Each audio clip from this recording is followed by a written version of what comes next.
It is 10 o'clock. Welcome in. It's three-man front. Jocks 94.5. Pat Landrum, Molly Conrad with you until 2 o'clock. SEC baseball already underway there at the Hoover Metropolitan Stadium.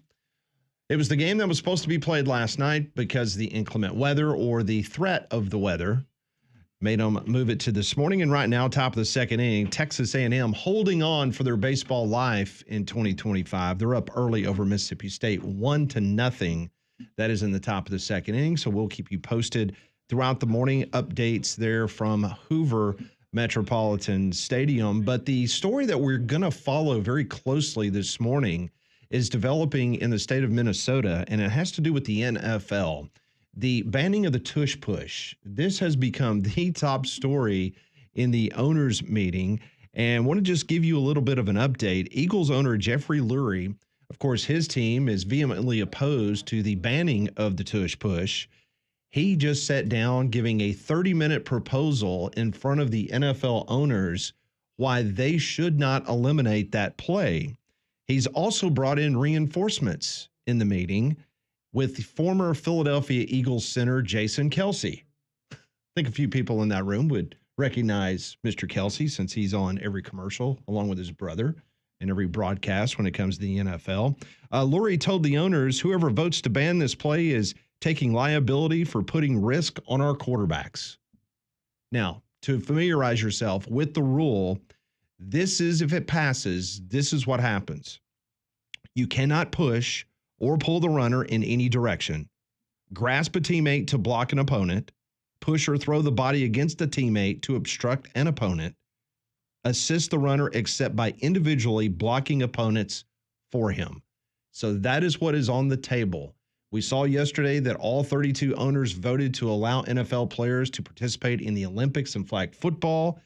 It will be very interesting, Landrum, to see what takes place because this has been the hot topic around the league. Goodell wants it out. There have been committees formed. They've made recommendations to get rid of it in the game. So now it's up to the voters and the owners to decide what's going to happen. My question is for most of these owners, if you ask them one-on-one and you got them in a room, you said, hey, just be honest. Is it a player safety thing? Is it a competitive advantage thing? I think most of them would say it's probably a player safety thing for the quarterback that they've invested hundreds of millions of dollars in. And that's what Lurie was pointing out. Right. He said, it's about the quarterback and you need to try to think about the rules to try to protect him as opposed to everything else. I think with some of these other people, whether it's players or coaches, not owners that don't have all of that money invested, not that they don't care about the health and safety of their quarterback, but they'll view it as a competitive advantage. So if we're going to find some middle ground and we do keep the tush push, maybe have something, I'm just throwing it out there, you have to declare that you're going to run the tush push. And maybe that gives the defense time to maybe add them in. I don't know. I don't know where you go with this. I never thought that this thing would catch fire like it is and be so controversial when they brought it up. Yeah, and so we should get a vote here probably within the next hour. Did not anticipate that this was going to be as long as it's taking this morning. It's also interesting because the Detroit Lions, they had proposed something a few months back. They wanted straight seeding in the playoffs. They did not want, if you're a division winner, and you've got a worse record than even the wild card teams, they do not want you to have home field advantage. Well, minutes before they were supposed to vote on this, Detroit pulled it. They said, we're not sponsoring anymore. Forget about it. Which that tells you that they had canvassed the room and they didn't have enough votes. Yeah. So they said, we're not going to have egg on our face. We're just going to pull it. Don't worry about it. So now with Jeffrey Lurie in there and Jason Kelce, it appears that this will go to a vote. And I told you guys yesterday, I read an article where Roger Goodell wants it out of the game. And there's also word that Roger Goodell this morning is going to get a contract extension that's going to take him through 2027. Excuse me, it's going to be longer than that. His current deal is 2027. It's going to take him probably past 2030. He makes over $60 million a year as the commissioner of the National Football League. He's 66 years old, and the belief is that he will do this for at least another 4 to 5 years to get him into his 70s. But yeah, when you're making plus $60 million a year, He's got a pretty good gig going. Well, right now. if we're going to look at commissioners of other leagues, I think Roger Goodell, I don't have a problem with him. I know he gets booed every NFL draft, and a lot of people, it's easy to point fingers because he's the guy at the top when things don't go your way. But Conrad, in my opinion, Roger Goodell, I put him right there at the top. He is the best in my opinion of running a league, and in the NFL they do it better than anybody else. Yeah, I certainly like him more than Rob Manfred, and I like Adam Silver. I think he does an okay job. Yeah, Adam's but okay. I think Roger Goodell is. And look, like you said, right? There's a lot of people and a lot of things that have happened in the past and reasons that people boo him. But I mean, he is the leader of the most powerful, one of the more powerful organizations in the world. So, yeah, like him better than Monahan. Yep. I think we'd agree he's better than, and I know it's different, but conference commissioners are a lot of them. Oh, we're saying professional sports. Greg Sankey, you're the best. Well, no, I'm not talking about Greg Sankey. I'm talking about old Jimbo. Oh, Phillips. Yeah. You mean Dr. Jim? Yes, Dr. Phillips. Dr. Jim. Dr. Conrad, Phillips. show some He's respect. got the PhD. Don't forget that. Studied Sorry, hard. Jimothy. So we'll keep you posted on the tush push. Could be banned within the next hour. Not really sure. And now I believe Texas A&M has just extended their lead with a grand slam. It is now 6-0. And this SEC tournament update brought to you by Phil Sandoval's Mexican Restaurant in Hoover. There you go. Up to the minute. 6-0.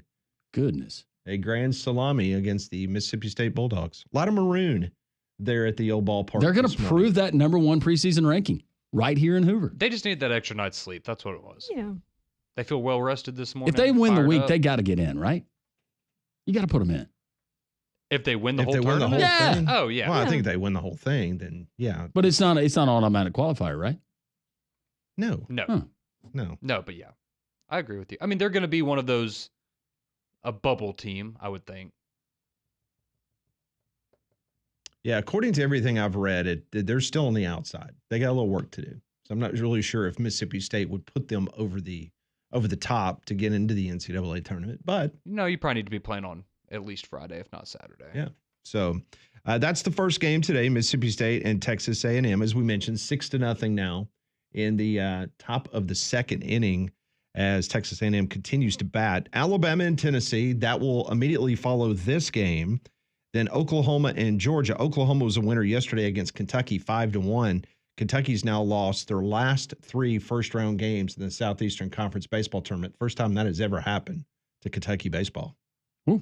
3 years in a row that they have Did you lost. know? Yeah. Then tonight you've got Florida at Ole Miss. That will be the late night game, probably getting underway about 8 or 9 o'clock, as the Gators won yesterday 11-3 to put an end to the woeful season of South Carolina baseball. You got a baseball game that starts at, you going coffee? What are you doing? Oh, for the late night? Yeah. Yeah. Maybe put a little something in there. Little Baileys. Of course you would. Of course, everybody started going crazy last night talking about, oh, there you go. Rain delay in Hoover, very Hoover. typical. It's the only place it ever rains. I was on Brett Norsworthy's show yesterday, and Hey, Brett. his co-host said something about, well, it's supposed to be bad weather tonight Oh, boy. in Hoover. And I said, well, you know what? Baseball's meant to be played on grass and dirt, and it's played in the late part of May in the deep South. Like, what do you think is going to happen? Given the band of storms that we had, where did you want to play yesterday? Yeah. Huh? Unless you're, and also find it interesting. Most of them moved from west to east. Speaking of venues, the number one venue that everyone from East Tennessee wanted to bitch about where the SEC should go, which is Globe Life Park, which the Big 12, I think they've been, last couple of years, they've had their tournament there in Dallas.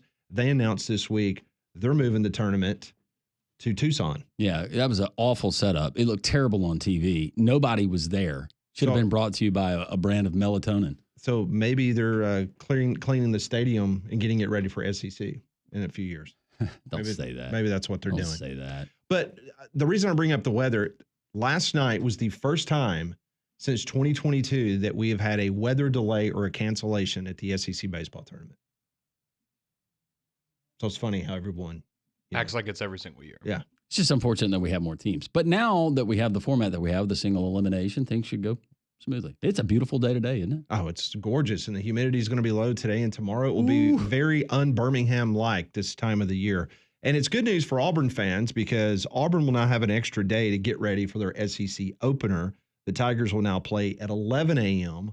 on Thursday morning. So instead of playing late night tonight, Don and the rest of the Auburn folks, they can get a good night's rest and be out there bright and early, 11 o'clock on Thursday morning. Don will be out there tonight sporting his buddy PG for the late game. Do you think he'll be supporting PG in Florida? No, I don't think so. I don't think so either. To correct someone who said earlier, you do get automatic qualifiers in baseball. Do you? So, yeah. So if you win a conference tournament, you're going to a regional. Yeah, I wasn't sure on that. Okay. Well, so there you go. Texas A&M. There's here's your goal. you fighting Texas Aggies. Did John Mack text you that? No, I Googled it because I just wanted to double check. We have automatic qualifiers, I guess, and everything else. Most everything else. Yeah, I guess you just never talk about it the way you do in basketball. Mm-hmm. A lot of people were texting me and tweeting at me last night about the ticket situation. It's very confusing. Yes, it is. With the session. I had what some you folks have, that what you texted don't me. have. So ticket holders with tickets for Session 2 and Session 3 will be admitted to games 4, 5, and 6 today. What if I just have Session 3? Did they not let me in for the early game, or do I have to wait? Are they clearing? They're not clearing, right? I'll be honest with you. I think based on the current situation. Yeah. That's kind of what I said in the response text was I think they're going to honor it. I think you're good. Now, ticket holders with tickets for Session 4 will be admitted to games 6 and 7 on Wednesday starting at 4:30. Session 4 ticket holders will also be admitted to game 8 on Thursday morning at 11 a.m. That's the Auburn game. And I think the reason to do that is because a certain fan base might, like Auburn, for example. Okay, we're going to buy the tickets for the night that Auburn's going to play so I can go to an earlier session or whatever the case may be. And so since Auburn's not playing now till Thursday, they're going to honor and allow you to not only be there for Wednesday night's games, but then enter into Thursday morning. And in hindsight, the decision to postpone last night's games, I know that there were certain areas around the metro that were not affected, but given what we knew and what we didn't know about that forecast and that band of storms that was coming in, and you had some devastation in some places, that was absolutely the right call. I'm not sure. Did it rain in Hoover last night at all? I don't know if it rained Not in sure. Hoover. It did not rain in Homewood. Yeah, it didn't rain where I was either in Vestavia. I think we got a trace of it in Trussville, but I'm north. I don't live on this side of the mountain like all you rich people. So, Well, I thought you brought up a good point when we were talking about this morning is you don't want to ruin the field on the first day of the tournament if you can prevent that. And also, I mean, obviously the safety things as well, but I think that maybe played a part of it. yeah, I don't think there's any doubt that they wanted to make sure that field did not get ripped apart on day one of a week-long tournament. And just looking at it on TV with the sun cascading off the surface of that grass, it looks so pretty. Yeah, nice crowd on hand Good job, Hoover. this morning at the Hoover Metropolitan Stadium as day 2 of the SEC baseball tournament is getting underway. We will keep you posted on what's going on with the NFL meetings, whether the tush push will be gone by the end of today. Later on in the show, Brian Edwards will join us. We'll talk some NBA playoffs and some win totals around college football. Tye Richardson's going to be in studio. I know Conrad and Molly are excited about Tye being in studio. He will be here in just a little while as we'll talk about Arkansas, one of the top teams in college baseball. He was doing his show today from out at the Hoover Met, if I'm not mistaken. I wanted to talk to him about the real estate explosion that's going on right now in Bentonville, Arkansas. I don't know if you've Northwest seen that. Arkansas. It's a hot place to be. Yeah, if you're trying to invest now, you're too late. Dr. David Ridpath, a good friend of mine who is a professor of sports at the Ohio University. He is about to get on a plane for Germany, and he's going to join us for a few minutes to talk about what is going on with the potential House settlement, all the talk of a non-NCAA entity that's going to control enforcement, and just get an update from him on some other things, including a Tennessee basketball player that's now decided he wants 10 years of eligibility, and he's going to sue the NCAA. Now, he is a doctor. Yes, he is. He is a doctor. He's a good one. He is. He'll join us later in the program. We'll keep you updated from Hoover. A very busy Wednesday. This is Jocks 94.5.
Ten nineteen Jocks 94.5, 1-800-239-WJOX. The courtesy GMC sex line is open at 205-834-9450. This does not bode well for Mississippi State. Mississippi State's got one of the worst offenses in the Southeastern Conference this year, and they're down 6-0 to Texas A&M. Not to mention the fact that if you scramble and make this a ball game, you have pretty much exhausted your entire bullpen trying to maintain yourself. Mississippi State, all indications, they are in the NCAA baseball tournament. Call Jeff Levy.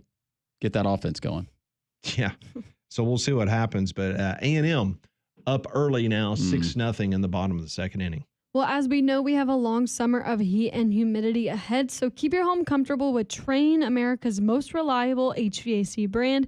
And to give you more peace of mind, Trane is offering up to 10-year warranties on parts and labor on select Trane home comfort systems. So to find out more about this offer and to find a specialist near you, visit Trane.com. So we're just talking about the NFL owners meeting yesterday, and the owners voted perfect 32-0 to permit players to participate in the Olympic debut of flag football. Many details still must be worked out. We talked about it the other day on Pat Ponder's Basically, now the NFL Management Council, they have to negotiate a long-form deal with the NFL Players Association, the International Federation of American Football, and USA Football. So they got to negotiate a deal.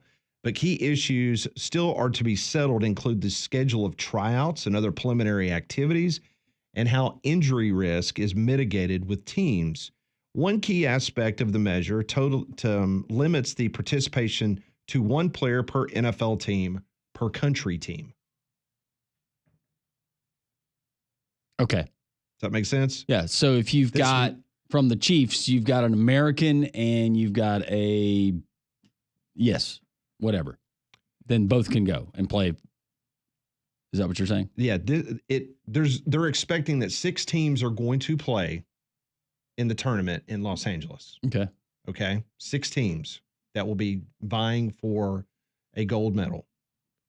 So that means that one particular team can you can lose 6 players.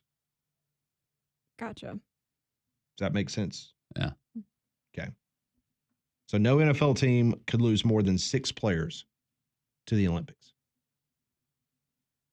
Okay. But we're still, correct me if I'm wrong, but are we not looking at a situation where, okay, the other teams, they might have, a couple of NFL guys, right? And then the United States is going to be strictly NFL guys, and it's not going to be the most competitive sport in the world, I would imagine.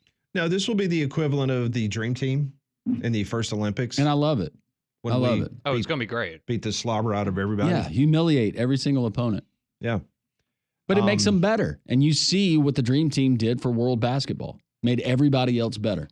So LA 2028, it's set to be July 14th through the 30th of 2028.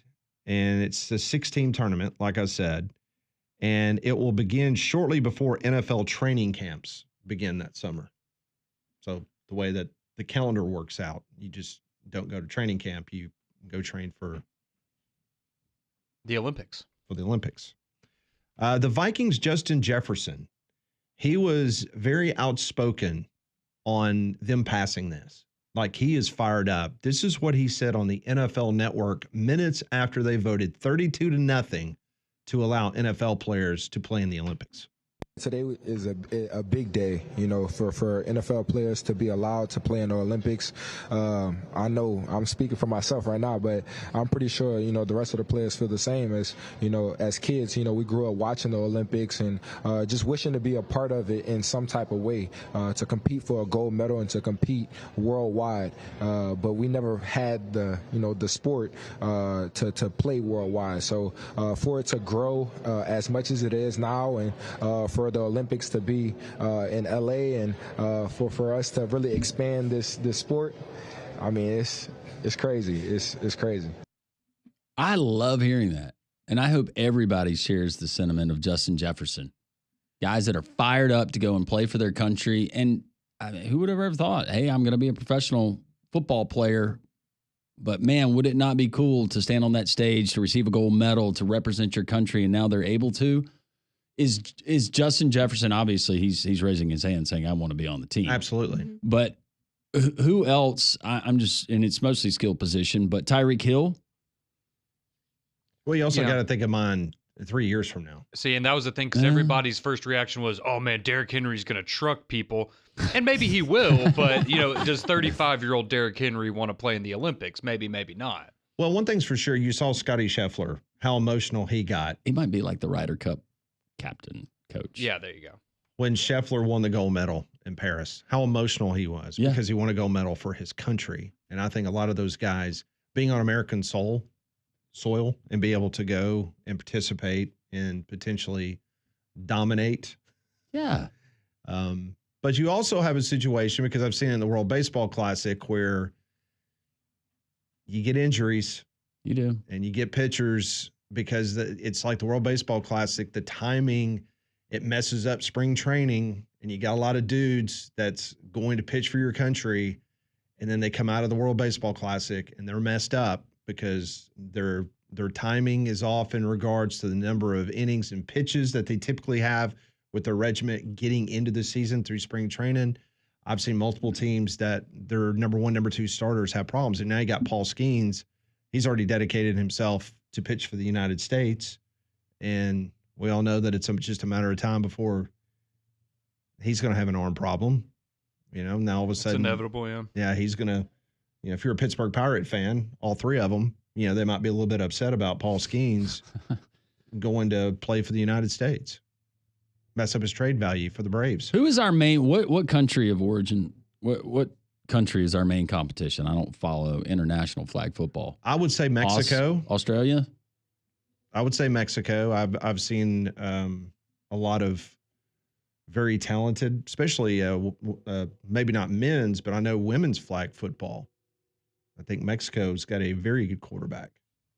See, and that's just my question, right? Are there intricacies to the game of flag football to where some players will have, the other countries maybe have an advantage because that's how they've played and trained, whereas NFL guys are just kind of making a little bit of an adjustment? Because from an athletic and just from a size standpoint, I don't think there's any other what are you going to do if DK Metcalf's out there? You think there's another country that has somebody that can go and guard him one-on-one as a DB? No. I don't think so. I could be wrong, but the equalizer would be if they played this on sand. You don't want that. NFL owners would absolutely vote against that. Yeah, they would. You already had one top running back blow his ACL out playing in the. That's how you mitigate some of that speed and That's some right. of that height and that vertical. So now they're reporting that a general session of the spring league meeting for the NFL has concluded without a vote on banning the tush push. The debate now will continue in a privileged session with only owners. So I guess they kicked Kelsey out. That sounded very snooty. A privileged session with only owners. That's what they're reporting. Welcome to the privilege room. It's pretty privileged anyway, just being one of the 32 owners. We will have a nice party. Just call it the Billionaires Club. Yeah. That's what it is. Did you see where Woodson bought into the Cleveland Browns? Did you see that yesterday? No, I did not. Yeah. Really? Oh, yeah. Charles Woodson did. Yeah. I did see that, actually. Yep. I would have probably invested in another franchise, but good for him. Yeah. Maybe not that one. Can't believe the Haslams let him do it. That was the guy that stole Peyton Manning's Heisman vote. Well, the press release was limited. You have to give your Heisman to Peyton. Let Peyton hold it. Have it for like 6 months. Yeah, that's right. Call it a divorce. Joint custody of the Heisman Trophy. Every other weekend. I will be fascinated in a couple of years to see what that roster is going to look like for the United States.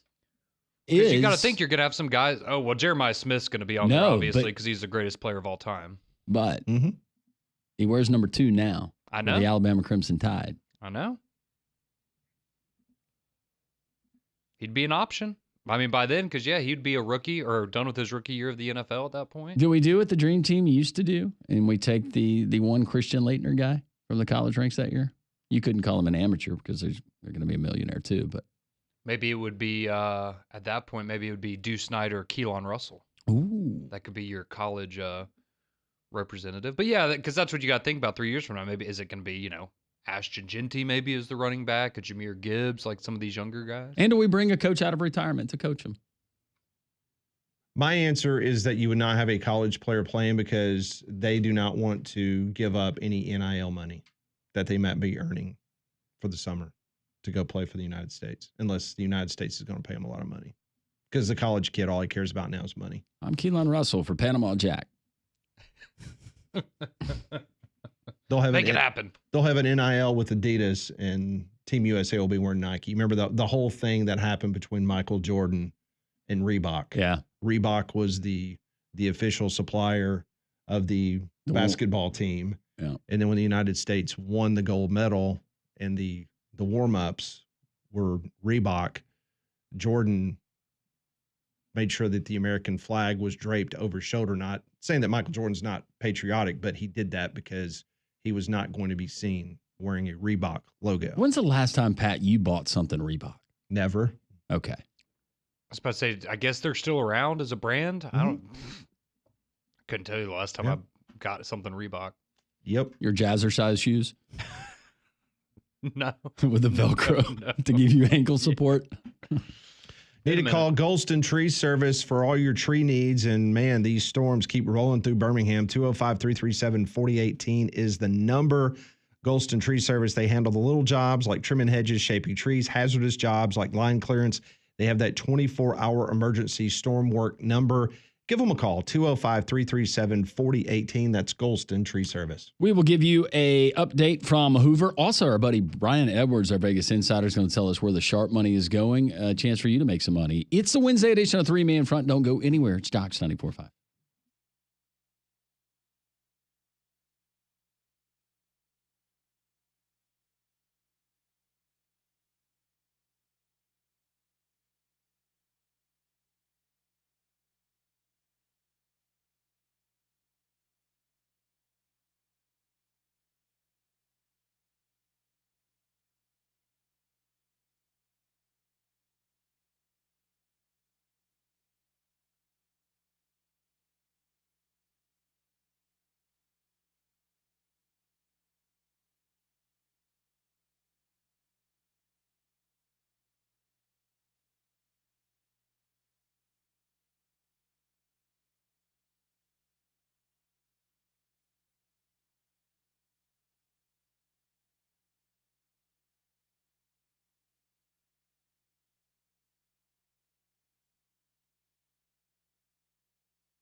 So last night in the nation's capital, if you listen to Jox 94.5, this is the way it sounded as the Braves took on the Nats.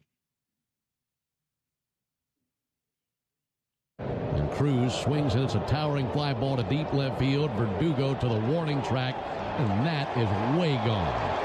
That is halfway up the bleachers on the other side of the left field wall. Dylan Cruz with his 7th home run of the year. The Nationals back in front as it's 4-3 Washington here in the second. Nationals with a win would tie their longest winning streak of the season. 0-2 to Ozzie. Ground ball out to third. Gloving Tana sends it across the diamond. Nationals take game one. Braves go down 1-2-3 in the ninth. They went down in order 5 times in this game. The Nationals have now tied their season best for 4 wins in a row. And they claimed game 1 over the Braves by a final score of 5-3. And you thought after the Braves got those 3 runs and tied it up, you thought, okay, they're about to take care of business. Yeah. And it was back-to-back extra base hits. Olsen had a nice home run. Yeah, they're going to get things together. Strider settled down a little bit, but you can tell. Well, for the Braves' sake and for Spencer Strider's sake, I hope he gets back to close to where he once was. So former LSU Tiger Dylan Cruz hit that tie-breaking home run in the 2nd inning. Strider, as Landrum mentioned, 4 1/3 innings pitched, 6 hits, 4 earned runs. His ERA now 5.79 for the Braves. Matt Olson hit his 10th home run. Braves back now to 500 after that loss. Today, A.J. Smith-Shawver will be on the bump. He has a really good ERA at 2.33 with a 3-2 record.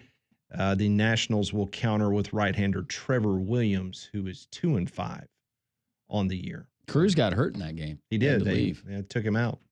So, but he's put together. I mean, his batting average is not good, but he has hit the 7 home runs. So, I was about to say, and he came up pretty quickly from rose through minor leagues very fast. Yep, being the number 2 overall pick. He was great at LSU in the Major League Baseball draft. So, yeah, but the Braves back in action tonight as they continue their series with the Washington Nationals. Another story came out yesterday in regards to a player that is now suing the NCAA. Zakai Ziegler, former Tennessee guard. Well, I can't say former, right? Because, heck, he might be. Future Tennessee guard Zakai Ziegler. Yeah, he is seeking a 5th year of eligibility. He's arguing that the current 4-year setup arbitrarily cost him substantial NIL earnings and alleges the NCAA's rule permitting 4 seasons of eligibility within a 5-year eligibility window. It's unlawful, Landrum. It's a restraint of trade under federal and state antitrust laws. Yep. I don't know all the federal state antitrust laws, but I'm siding with Zakai Ziegler, and I think he and his attorneys, they have a great case here, and why would the NCAA even fight it? The 22-year-old Ziegler, the 2-time SEC Defensive Player of the Year, 3rd-team All-American this past season, played in 138 games over 4 years for the Tennessee Volunteers. He never redshirted, which appears to form the crux of his argument.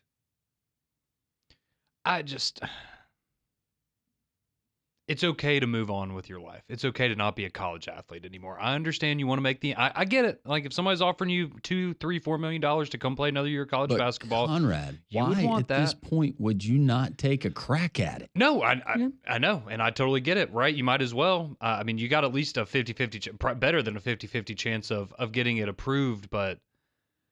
That's a lot of basketball. I mean, Zakai Ziegler is a guy that this year, I think a lot of us went, God, I can't believe this guy's still here at Tennessee. And yet here we are filing something like this. It's okay. Everyone's got to move on with your life. You got to be an adult at some point. He's a really good player. Might as well do it now. And when he's on, he's really good. But it seems like to me, he's either on fire or stone cold. Couldn't throw it in the ocean. Yeah. Averaged around 11 points a game. Very good defender. Mm-hmm. Oh, yeah. I mean, he's a good basketball player, but you had your time. 4 years, 138 games. I think that's good. Well, he was so impressive that he was not invited to the NBA Combine. Well, it's because he's quite small. Not being ugly. That's just the reality. And I think I read that he was claiming that he's missing out $2 to $3 million in NIL. 2 to 4 million. Yeah, and I think some of it had to do with, I guess, him insinuating that maybe he should have redshirted his freshman year, and then that would have given him this extra year of eligibility. But so we're now complaining about playing as a freshman, right? That's what you want when you go to college, is to get to play immediately, and we're now complaining about that. So now we're in what-if situations. Well, you were thrust into action. You didn't have that extra year, Conrad, to build your brand and to polish your repertoire of skills. That's I hate that. So you were good enough to play immediately, and you enjoyed that, but now you're not good enough to play this professionally, and so you want to complain about it. That's exactly what. But this is opportune timing to do it. You imagine? You're like, hey, NCAA, they've got a little bit going on right now. It's like, yeah, all right, where do I sign? I mean, you're right in the sense that you might as well, right? Somebody put out a press release. I don't have time for this. Let him play. Just disgusting. Well, it's also interesting because the language in his lawsuit is very similar to Diego Pavia's. Mm-hmm. But I want to point this out. Tennessee baseball's Alberto Osuna. He sued the NCAA. Basically, same language, trying to get that additional year of eligibility, and he has been denied multiple times by a court. Yeah, because he played at Tampa. Is that right? Yeah, he played at University of Tampa. He was arguing the Division II versus Division I. Yeah. I forgot the whole lawsuit. But he did not win his case. But here's the difference in him and Zakai Ziegler and Diego Pavia. Not a recognizable name. And it shouldn't matter, but it does. That's fair. And I will also say, to Pavia's credit, right? He's played 3 years of college football, right? He hasn't played 4. He played 3. Now he's been on a campus for 4 years, but he only has 3 years of actual playing experience. I think that's where you see people, okay, I can understand that. But for a guy like Zakai Ziegler, who has played 4 years and played significant amount of time all 4 years. He was forced to play against his will. That would be my argument. He was forced to play his freshman year when he knew he was not ready to play. Yeah. It's on you, Rick Barnes. And it's so sad to think that an argument like that, somebody out there might actually buy that. What if they came back and they said, we'll grant you that 5th year, but you can't go back to Tennessee? Oh, yeah, you can come back, but you can't get NIL money. Then see what his answer is. Yeah. You want to go do it and give it the old college try? That's right. Do it for the block T, right? Well, I have some breaking news for you guys. Okay. The Packers' proposal to ban the tush push did not receive the required 75% support from the NFL's owners. Yes. So the tush push remains alive. And I just tweeted out, this is incredible. The Philadelphia Eagles tweeted out, push on, with a picture of them against the Green Bay Packers. How about that? That's awesome. That's awesome. The social media team, they need a raise in Philadelphia because that is gold. Because Green Bay is the organization that presented the idea of banning the tush push.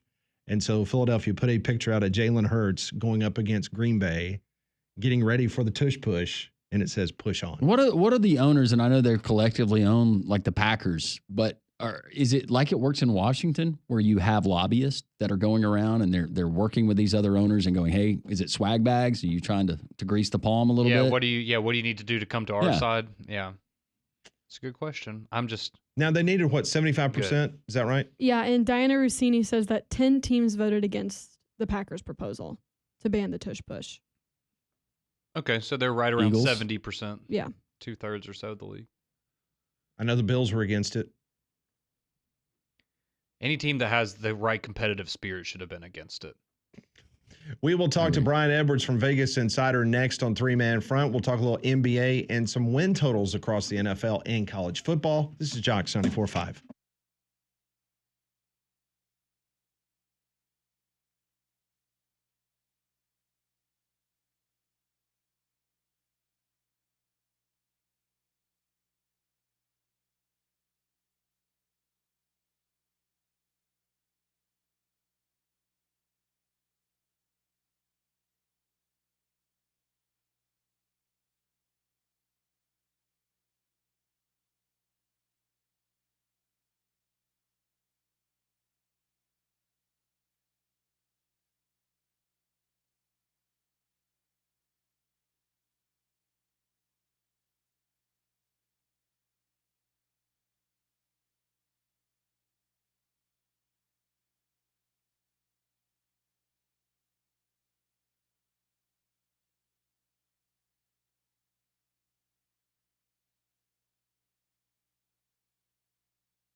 Well, the Philadelphia Eagles will continue to push it for the 2025-26 football season. Push it. Me and Pat were just talking in the break. Pat was like 3rd and 12. Run it. Tush push. First play of the season. Tush push. And a major kudos to Jason Kelsey, who obviously went in there and probably dropped some expletive. Yeah.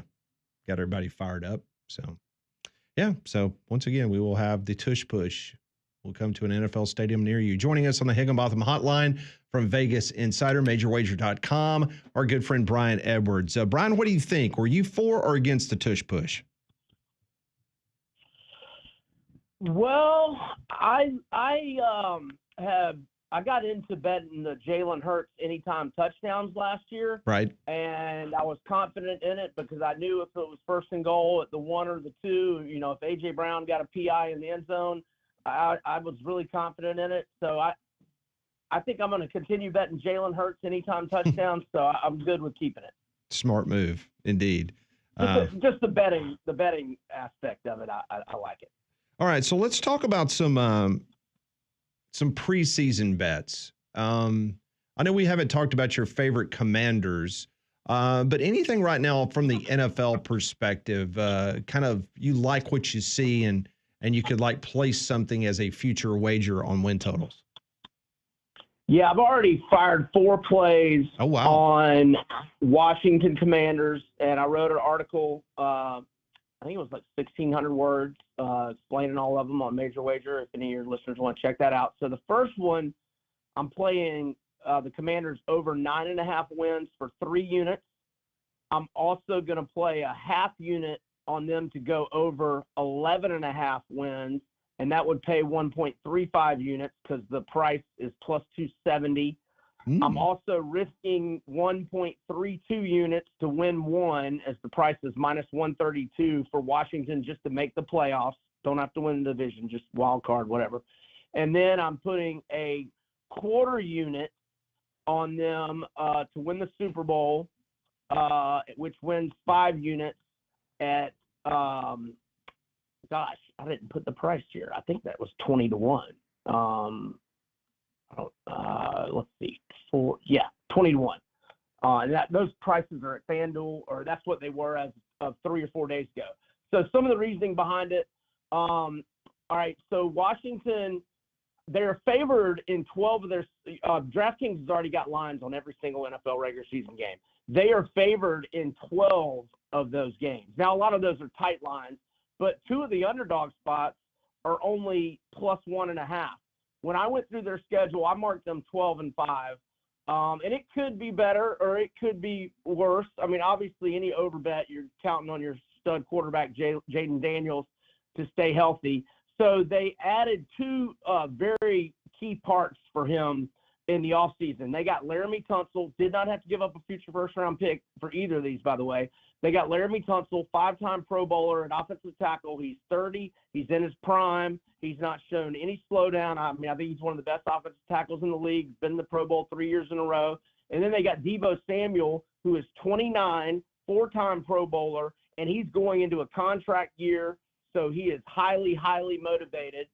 And, he can help them out at the running back position. I mean, they've got B-Rob and their top 3 running backs back, but Deebo can line up at running back sometimes.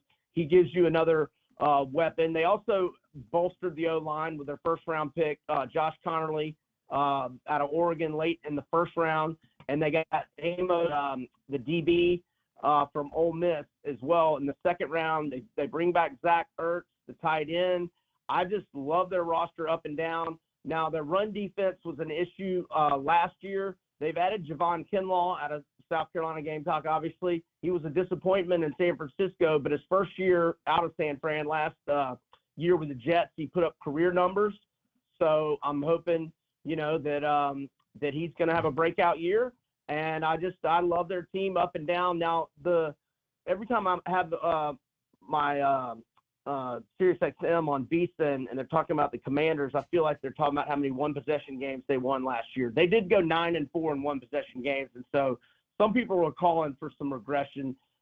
forget all that nonsense. As long as Jaden Daniels is healthy, this is going to be one of the best teams in the NFL, and I think 9.5 is a bargain with the Commanders.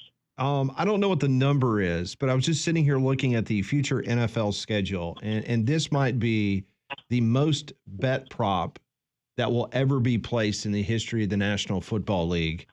On November 10th, you've got the Eagles and Packers. So I got a feeling that is going to be a very, very frequently wagered prop bet on a Jalen Hurts anytime touchdown. And if they put up the prop for 3 touchdowns at plus money, maybe even interest in there. And if it's plus money on 2 touchdowns as well, but maybe you could get good plus money on him rushing for 3 touchdowns. Yeah, they will be breaking that out as much as possible, no question. Our Vegas insider, Brian Edwards, joining us on 3-Man Front on the Higginbotham Hotline. Let's get to it. Let's go college basketball futures. Your reigning national champion, Florida Gators, they land Boogie Fland out of the portal. My question to you, Brian, why even play this season? Just crown them again. I don't know about all that, but I like your thought process. So, yeah, well, I mean, you're right. I mean, when the Gators get natties, they get them in bunches, and you know, we're batting 1,000 on repeating as NCAA tournament champs as we did in 07 after the 06 natty. So I'm hoping for the similar results. So Florida was 25-1 about a week ago. I noticed they were down 16-1 yesterday morning, but I think Rothstein had put something out. Obviously, John Rothstein, CBS Sports, had put something out early in the morning how he expected Boogie Fland to commit. So I guess they moved it to 16-1 when Rothstein put that out, and then after Fland committed, it moved to 15-1. I expect Alex Condon to announce he's returning in the next, 48 hours. The deadline for college players to withdraw, that tested the waters to withdraw, is the 28th, a week from today. But I think he's going to announce here in the next couple of days. Florida may drop to 12-1. At that point, I was able, one of my accounts is a little lazy on updating their futures. I was able to get more 25-1 yesterday. Called my sister, got my sister on 25-1. Called my nephew, told him I put $20 on him at 25-1 on the Gators. So we're locked and loaded in the Edwards household. What about your 2 favorite radio hosts from Birmingham, Alabama? Did you put any in for me and Pat? I did not. Jeez, wow. Now I remember offering Pat when Big Cliff committed last year, and I could still get Bama at 20-1. Yeah. I offered Pat. You did. He wanted me to get some of that. He turned it down wisely. Yeah. I saw the future. All right. Finally, you like the Pacers tonight plus 4.5, and the T-Wolves tomorrow night plus 7.5. Correct? Correct. I've been hot in the NBA, but I had the T-Wolves last night, so I lost. But I'm going right back to them. Zigzag theory. I mean, they got outscored 70-40 in the second half. No bueno. I think they'll play better tomorrow.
It is 11 o'clock. Welcome back in. It's three-man front, Jocks 94.5, day 2 of the SEC baseball tournament, Landrum. And it does not look good for one Maroon team, but it looks really good for the other one. That is correct, Pat. This SEC tournament update brought to you by Phil Sandoval's Mexican restaurant there in Hoover, right there in Brock's Gap. Right now, it is all fighting Texas Aggies. 8-0 over Mississippi State as they play in the bottom of the 4th inning. That game was postponed last night. It was supposed to be the final game of the first day of the SEC tournament. But instead, now Auburn will play tomorrow and play the winner of this game. And first pitch is scheduled for 11 a.m. It's already a really good crowd at the Hoover Met, and it's going to get even larger here in just a little while because Alabama and Tennessee. Ooh. That will be a good one. Didn't we have in this particular tournament, I know this is, it's like, of course he did, Landrum, but Tony Vitello, didn't he show his fanny here against Alabama a couple of years ago in this tournament? I guess the safe answer, if you don't remember, would be yes. But I do remember, and I thought it was maybe a call at second base where he went out there. He was really hot. I'll look it up. Mississippi State, their uniforms, I love the pinstripes, and I love the large font numbers on the back. Yes. That's a good look, even if you're getting beat 8-0. Yeah. At least they look good doing it. They do. Bama, Tennessee, then you got Oklahoma against Georgia, Florida, and Ole Miss. That is the last game of the evening at the Hoover Met. I'm very impressed with the crowd for a Mississippi State and Texas A&M game. So back in 2022, you were right, Landrum. Vitello got suspended for 4 games after getting ejected in a game against Alabama. Okay. that's right, because then they went into the NCAA tournament and he had to sit out, did he not? Yes. He got ejected. Wasn't then at Clemson? Didn't Tennessee have to go to Clemson and play in a regional? Okay, well, this one, when he got for the 4-game suspension, this was in April, so I guess this would have been. No, this was during the regular season. Correct, but yeah, he got ejected, suspended for 4 games after he made physical contact. Okay, with so one it of was the not in umpires. Hoover. No. Okay. See, I'm like you. I thought something happened in Hoover. Yeah. And I thought he had to sit out a game or so. But anyway. That also may have happened. There's a good chance. Yeah, there's a good chance. Very much so. The other big story that we've been following this morning has been at the NFL owners, in which yesterday they voted 32-0 to allow NFL players to play in the Olympics on the flag football teams of your said nation. But this morning it was all about the tush push. The ban, which was presented by the Green Bay Packers, it failed to win the 75% needed to move along and ban the tush push. 22-10 was the final vote. So 2 teams, just 2 more teams needed to vote to ban it, and it would have passed. As of this moment, the Ravens, Patriots, Lions, and Jets have all been reported to side with Philadelphia and not get rid of the tush push. It's also funny because if you follow the Philadelphia Eagles on Twitter, they posted a picture of Jalen Hurts getting ready to do the tush push against the Green Bay Packers with the title Push On. And then, just to top that off, if you go to the YouTube page for the Philadelphia Eagles, they posted 26 minutes of tush push plays on their playlist on their YouTube page. That's good stuff. And as we found out yesterday, my favorite stat was that actually over the last few years, the Eagles have not been the most efficient team in the NFL on 3rd and 4th and 1 situations. It's been the Green Bay Packers who wanted to get this rule removed altogether. So the irony just makes itself. And as we talked with Brian Edwards, if you're all about future bets, might be a good time to load up on Jalen Hurts anytime touchdown against the Green Bay Packers this year. Something tells me they're going to find a way to make that happen. You know, the people in Philly, they're so humble. I mean, they're not going to let this just go by the wayside. You can tell by their social media. Yes. Does everybody embrace it now? Everybody starts using it, right? I see. Why would they not have done that over the last couple of years? That's my only thing. Is if everyone hates it so much. No, we're not going to do it, and we're going to. Well,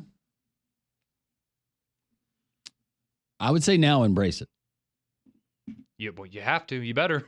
It's also fascinating the fact that you went into that vote and you were so close. Like, Who switched sides? Could you not, and do we just start seeing different variations of the tush push? You bring in your 6'8", 340-pound offensive tackle. Could this be the return of the fullback? Maybe that's something that comes back a little bit. I don't know. Or is there do they say change something in the rules to make it I don't know, a little more even for the defense? Well, and I what you said earlier of, okay, maybe you make a rule where you just have to announce it. At least in the Eagles case, you know that's what they're going to do, right? You know that's what they're going to do. So I mean, how many times do we see a quarterback go under center? Hardly ever. Not very often anymore. You got a pretty good idea with down and distance. It's just wild how some things, this has been a problem for years now, and no one can seem to figure it out. But you remember, it was the Dolphins, right, that did the Wildcat that one season, yeah. And it was fun and it kind of worked. But then people adapted to it. And they had Ronnie Brown. Yeah, they had good players to execute it, but it went away very quickly because people started to figure out defensively, and for whatever reason, the smartest football minds in the world cannot figure out how to stop this one play. So the other big discussion about rule changes in the NFL, it didn't even come up to a vote. The Lions had asked for a proposal, which would be straight seating in the NFL playoffs, and they decided that they did not have enough votes, so they pulled it this morning. Word is that they're continuing a conversation about that for the future, but obviously it will not be enacted for the 2025 campaign. So hey, once again, hats off to the NFL. Yeah. They do it better than anybody in sports. They are always in the news. No matter what's going on every single month, even in the offseason, the NFL finds a way to absolutely corner the market when it comes to big stories around their league.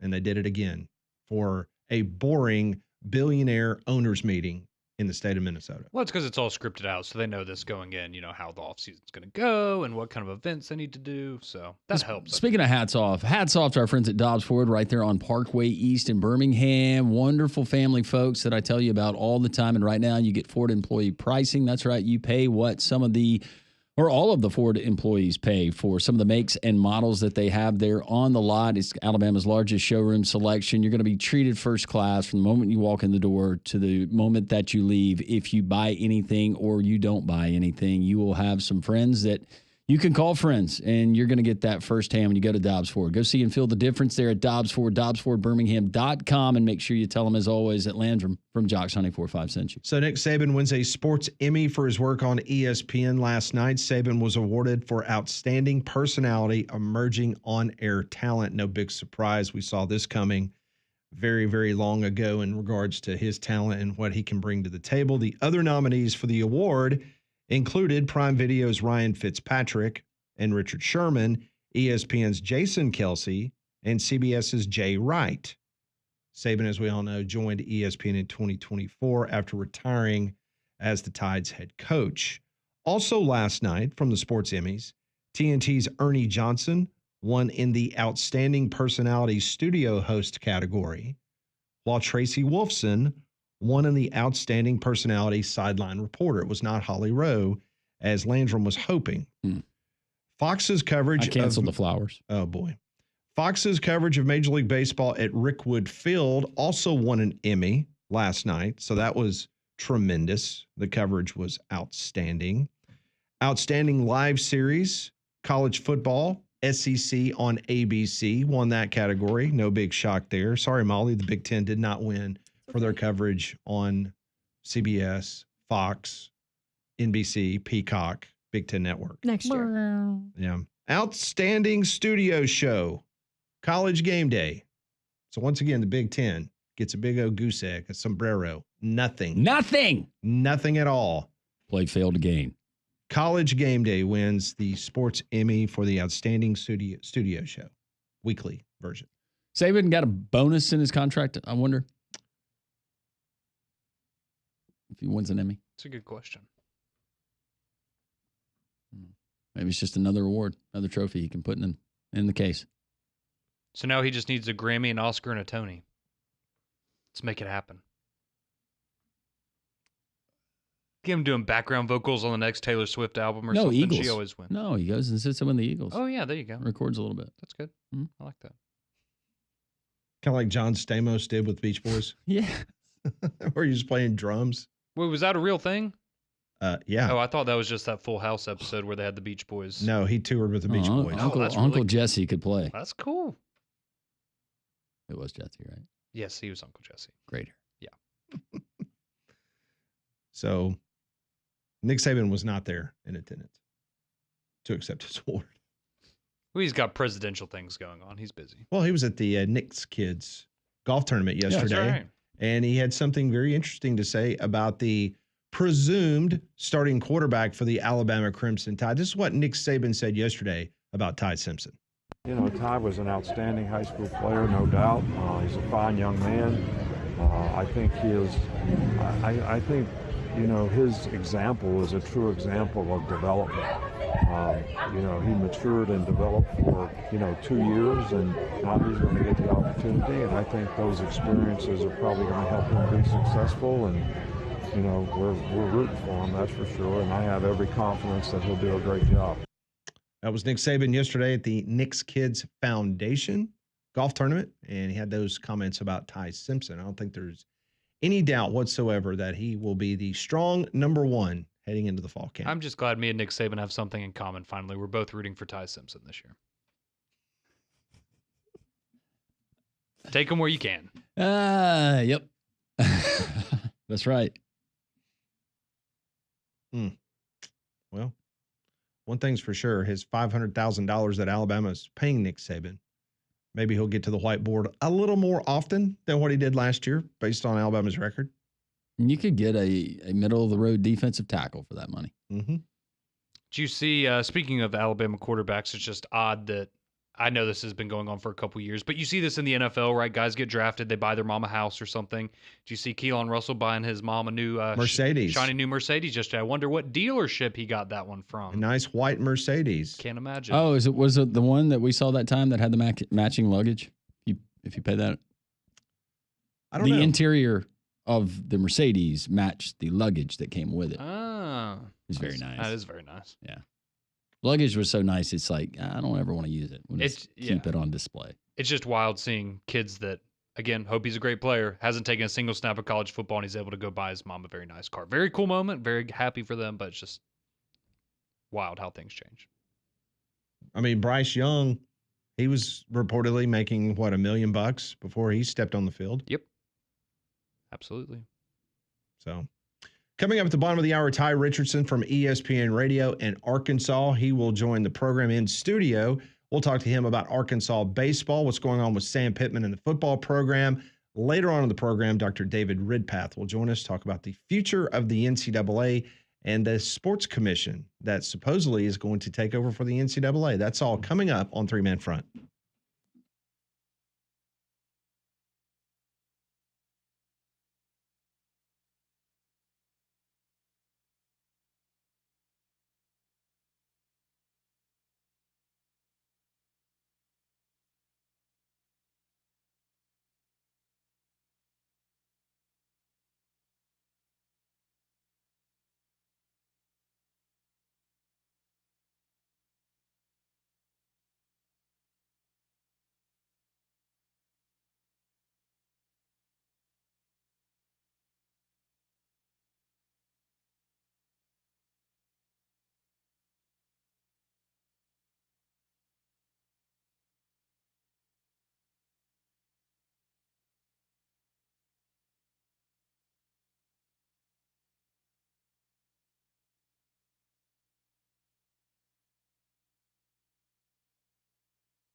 Alabama, Tennessee coming up, game 2 from the Hoover Met. They're in the bottom of the 5th inning right now. Texas A&M 8-0 over Mississippi State as the Tennessee Volunteer bus just pulled up. That's pretty. That SEC tournament update brought to you by Phil Sandoval's Mexican restaurant there in Hoover. Well, Diamonds Direct offers an extensive collection of hand-selected diamonds and fine jewelry, from timeless classics to trending styles. Every piece is handpicked by their buyers to ensure superior quality and value. With Diamonds Direct unmatched selection, you're sure to find the perfect item. And if you don't see exactly what you're looking for, that's no problem at all. Their experts will help you with a custom design for the piece that's been on your mind right there for you in the showroom. So that's our friends over at Diamonds Direct. No sour grapes at all. This next audio you're about to hear, courtesy of SiriusXM. Mac Brown, the former head coach of the Texas Longhorns, recently employed in Chapel Hill, North Carolina by the North Carolina Tar Heels. He goes on SiriusXM and has this to say about his former school there in Chapel Hill. It was time for me. North Carolina didn't have NIL money, and I said we were kind of a slow bleed. We weren't able to recruit the top kids like we were when we first got there. So it was time for them, and it was time for me. So it was kind of like a divorce. Everybody was ready. It's just who and how you split at the end.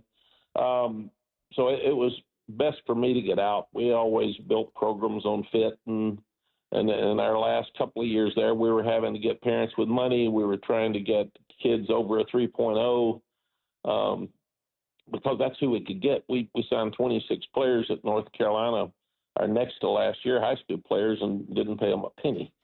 So those kids, I felt guilty. We even had Omarion Hampton. He got offered $1 million plus to leave, and he stayed for $300,000. I told him he should leave because it was just crazy as you were looking at those things. As far as North Carolina and Bill Belichick, now he's arguably the best coach ever. They've committed money to it. They've helped them with academics. They've lowered those standards some, so there's absolutely no reason that they shouldn't be successful. And they've changed the roster. I think they've signed maybe 60-something new transfers. So you've got a chance to succeed at the highest level, and I expect them to do that, and I'm proud for them. No sour grapes at all there. None. Had to get his players over a 3.0 GPA. We had no money in the NIL. And now they've lowered the academic standards so that Bill can get 60-plus players to transfer into Chapel Hill. Now all of a sudden they have NIL money. I'm glad it worked out for Amari and Hampton, because I'm gonna be honest, it would take a lot of very, very serious, it should be serious, but very serious, careful prayer for me to turn down $1.5 million and come back for $300,000. Oh yeah, he's an incredible. And paid off. He's in the NFL now. He's going to make a lot of money. He just signed a 4-year, $17.77 million contract. Yeah, that'll certainly play. But man, talk about loving your school. But that's the exception. Absolutely. Finding those different kids that value other things, and not that I'll be the first to tell you I'd have been out 88 and out the gate. Yep. How much can you give me? Well, they're offering this. And you remember Mac Brown was one of the first coaches to openly criticize NIL. Yeah. The very first one. I mean, Nick Saban did it in his own way, but Mac Brown, he's the one that went scorched earth. You remember when he was talking about a particular player and he said we had a kid that just went and took a visit, and before he got off the plane, he had not even seen the campus, the school, met anybody. He agreed to a deal. Well, I think he was there with Drake May, right? When Drake May was throwing out, $3-4 million that people were offering Drake May to transfer out his last year as well. So, I mean, yeah, he saw a lot of it, and he had some good players there, to his credit. It just never quite worked out. But yeah, I think anybody would be frustrated, right? If you saw the concessions they were making for Belichick and they didn't make those for you, but maybe that's just, that was the wake up call they needed. I wonder how many coaches that are kind of cut from the same cloth as Mac Brown, and I think he is one of the few, and I think very highly of Mac Brown. But how many of those guys that are younger and they're not at the position in their career where they're 70+ years of age, where in some cases they can't afford to walk away from the game? but they want to. And they're just like, this isn't worth it. Well, one thing's for sure. I mean, Mac is a very well-respected football coach, but he will be in that category of guys that towards the back end of their career, they could not change. Yeah. And he wasn't willing to change. And under the current administration there in North Carolina, they weren't willing to look the other way and get someone in school that did not have a 3.0 GPA. And they most certainly were not going to pay somebody $1 million to play football. Well, and I talked to somebody from Texas about this, and Matt Brown and his final after they won the national championship. But something that did change was Matt Brown and some of the types of kids that he was recruiting at that time. And it was difference in character. It was just a difference of makeup in trying to meet the standard of the expectations that you had set by winning a national title. And that was against, according to people who knew him, against every fiber of his being, but trying to keep up with the Joneses. And then ultimately he's out there in Austin and decides he's going to come back. And at the time, pre-NIL, North Carolina was a perfect fit for him. It was familiarity. It had success. He knew the folks there. He knew the recruiting territory. And he felt like he could win and be there and I guess kind of personify what he thought it meant to be a college coach and molding young people. But I would say that you can say Dabo, but Matt Brown, NIL in this portal era, it absolutely did not fit him. No, it didn't. And I'm curious, and we talked to Scott Hamilton about it yesterday, just because we know how North Carolina is. And that is not a shot at them. They're a higher brow university. And what are some of those academic folks around that campus when you hear Mac Brown start airing your dirty laundry that they were having problems trying to get people into school with a 3.0 GPA, and now they're lowering that standard? Yeah. I heard our quarterback made a 71 on his biology test last Friday. We got to get him out of here, guys. Can't have that. He's not worthy of wearing the Carolina blue. I just wonder if is this a kind of situation where someone like Brian Kelly's just sitting there twiddling his thumbs like, they wouldn't do this for me at Notre Dame. Are you kidding me? Right. Now I got to come down here and lose my season opener every year? You kidding me? Yeah, Notre Dame's another one that has been very difficult in regards to what they potentially would do in bringing people in and lowering that so-called standard. Molly, this week we've been doing the helmet bracket. Some results from yesterday and today's version of the bracket. Today we have the Pat Dye bracket, where on one side you have South Carolina, and then on the other side you have Georgia. And then on the other side of the bracket you have Auburn up against Mississippi State.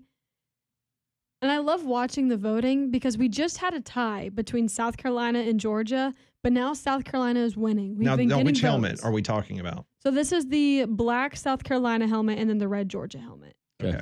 And then this is the white Auburn with the red script Mississippi State helmet. The white helmet. The white Auburn. No, the Mississippi State, is that the maroon helmet? It's the maroon. Maroon with the white state. Yes, with the white script state. Wrote in cursive. Yes. Calligraphy. Well, in the Auburn Mississippi State one, Auburn is winning with 65%. Yeah, I think we know. They should. Let's turn out. Now, what was yesterday's results when you closed that one? Looks like Vanderbilt beat Tennessee with 53.8. Diego Pavia pulls off another upset. Slaying giants. So the white Vanderbilt helmet upsets the Tennessee Volunteers. Thank goodness. And Florida won, and it wasn't even close. It was 82%. 82%. Against Oklahoma. Oh, okay. So there you go. So go vote at the 3-Man Front Twitter page, and you'll have an opportunity to exercise your right as a citizen of this country. That's right. Go on Twitter and vote for the best looking helmet that you can find. I don't think there's any doubt that we're going to. What's your Final Four prediction right now? I think we get Auburn, we get Alabama, Ole Miss, Powder Blue, and is Texas in that bracket?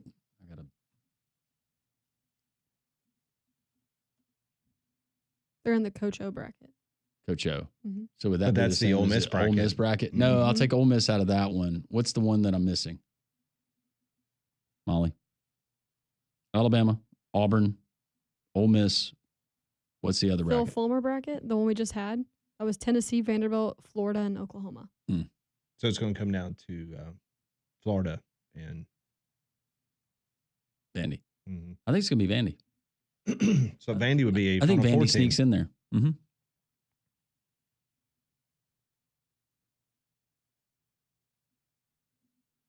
I would think so. Yeah, it's a situation with, especially with all those different schools that have those different helmets. With Vandy having a white one, so many other people's got multiple helmets, whereas Alabama and Auburn just solid. Yeah, this is the one. But I am surprised that Vanderbilt beat Tennessee.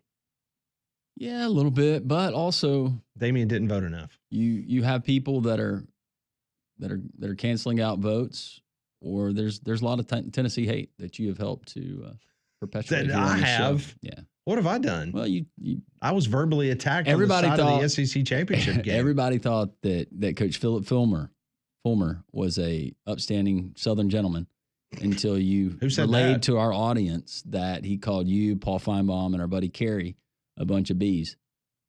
Mm-hmm. I mean, like us anyway, because and not the buzzing kind, kids. He chickened out coming to SEC Media Days because he thought he was going to get a subpoena. Oh, speaking of bees, how about Stark Exterminators? You can get them to your house today or your place of business. Stark Exterminators, they've been family owned for over 61 years. They take care of the Roberts household. They can take care of you. They can tailor make a plan that it's going to fit whatever you need done there at your house. When they come out, when they're great experienced team members will come out to your home or place of business, and they'll inspect it thoroughly inside and out, come up with a plan, address any existing issues that you have, and look at some problematic areas that could arise down the road. They've got your best interest at heart. It's Stark Exterminators. Call today for the free home or business pest inspection. 855-STARK now, or go to starkexterminators.com. They're going to use the most environmentally friendly and appropriate measures that they can take. That's good news for you, your family, and that includes your pets because they're family, right? Stark Exterminators, give them a call today, 855-STARK now, or go to starkexterminators.com. And as always, tell them Landrum from Jocks 94.5 sent you. Tye Richardson, ESPN Radio in Arkansas in studio next on Three Man Front.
It is 11:34, Jocks 94.5. You hear him periodically throughout the year on this radio station, on this radio program. Tye Richardson, a very good friend of ours from ESPN Radio in Arkansas. He just wrapped up his morning show live at the Hoover Metropolitan Stadium, and he has made his way on this side of the mountain to spend a little time with us here in studio. Tye? Hey, Tye. What's happening? What's going on? Guys, first time in Hoover Met. That setup and facility is unbelievable. It was cool just watching the A&M and Mississippi State game mid-broadcast. The national anthem started playing, so I told our producer, I was like, you're going to have to take the next minute or so while we stand up and do this. So it's really cool first time being here. So the first time you've ever been in that stadium? So you're telling me the high school football there? Yeah, me and Landrum get to do some high school football. That's awesome. There. Yeah, it's good stuff. I think we've had, didn't we have beach volleyball there one time? Yeah, as a matter of fact, we did. Yeah. Okay. Yeah. It's a really cool place in the city of Hoover, and you could just see how well it's run from, and a lot of those people, there's just volunteers that we've been doing it so long, but well-oiled machine. We kick around from time to time, especially with the Big 12 tournament going to Arizona. It's like, is there an opportunity for Dallas to get in the SEC fold? But after literally less than a day here, I understand why they want to keep it at this facility. Well, and mark you talked that, about Conrad. it. Yeah, mark that tape. We need to send that in to Greg Sankey. Well, it's a situation where the venue is, when it's packed, you're looking at 14, 15, 16,000. Yeah. Like yesterday, which was amazing, they had 6,500 show up on a Tuesday morning. Of course, Alabama was playing. Yeah, that helps. And the crowd looks very healthy right now between Texas A&M and Mississippi State. And, of course, it's going to swell a little bit more with Tony Vitello and the Tennessee Volunteers and the Alabama Crimson Tide.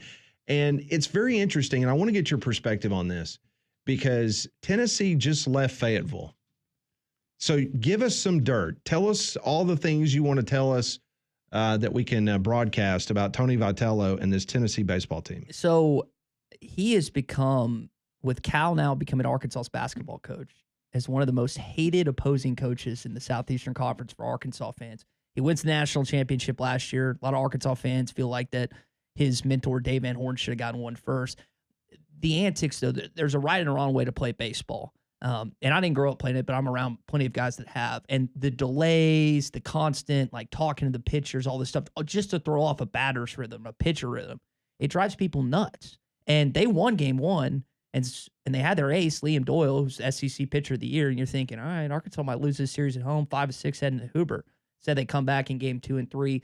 But, I mean, he's worn on Arkansas fans. They had the spat with him in DVH a couple years back. And I know Alabama and Tennessee football is the zenith when it comes to rivalries, but when you have a guy like Tony Vitello on the other side, I mean that picks up the baseball rivalry a little bit too. I think it's, now some people argue that it's not, but I think it's good for college baseball. I think there's a lot of people out there that find baseball in general, that's Major League Baseball or college, it's too slow, there's too much downtime, it's a boring game. Vitello brings in eyes that normally it wouldn't bring in. Like, hey, there's a hot-headed coach from Tennessee. I'm going to watch this game.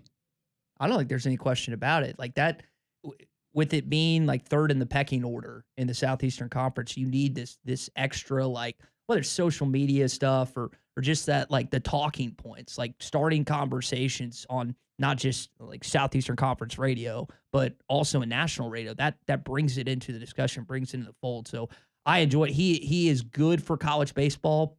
But for Alabama fans, for Arkansas fans, it's so easy to hate the guy. No, so he is. I brought it up yesterday. He is the equivalent of a Chad Baker Mazar. You love him if he's yours. A great way to. You love him if he's yours. If he's the worst guy that you've ever seen coach. And it's interesting because he had a little dust up when Alabama played Tennessee. Wasn't it? It was in Knoxville. I remember that took place a couple of years ago. And then there was a situation in 2022 that he actually got suspended a couple days because he got into it with an umpire during an Alabama game. But it appears that Auburn gets under his skin because there's been multiple times when bats have been thrown back towards dugouts. And a bat flip one year up in Knoxville. Yeah, and so for whatever reason, Butch Thompson kind of gets under his skin, I guess, because Auburn, it seems like there's always some drama around Tennessee and Auburn. Yeah, I love that. Again, that's good. You want that for across the board. There needs to, you think, so football-wise, Like Nick Saban was the most respected, revered coach in this league for a number of years. Lane Kiffin has taken on the role of like the annoyance, but he's a really good coach. And Drink's kind of the Eli Drinkwitz in Missouri is the same way. Basketball, it's still Cal. Yeah. People just hate to hate Cal. Now he's in Fayetteville, so it's kind of a different dynamic for Arkansas fans. And for baseball, I think Vitello has clearly emerged as that guy, that antagonist of sorts, which again you need and want. And you mentioned interactions. Who was the Alabama coach a couple years ago that got let go? That called Bohannon. Yeah, Bohannon. Bohannon. He called the Hogs as he got let go, like to the fan. That was one of the best interactions I think I've ever seen from a baseball coach at a baseball sporting event. All right, so let's talk Arkansas baseball for a minute. Man, one of the best teams in all of college baseball. You're sitting here in Hoover. What's the philosophy? Because, you're going to host a regional. So is it come here to Birmingham, get some work in, take home the championship for the conference? Like what is the mindset of this team coming into Hoover? Well, with the change in format, guys, I don't know if you guys have thought about this and too talked about this week, but it's like a best of 3 series, right? I mean, you're not playing extensive games, so you just leave it Friday, Saturday, Sunday. If you win Friday, if you win Saturday, you get to Sunday.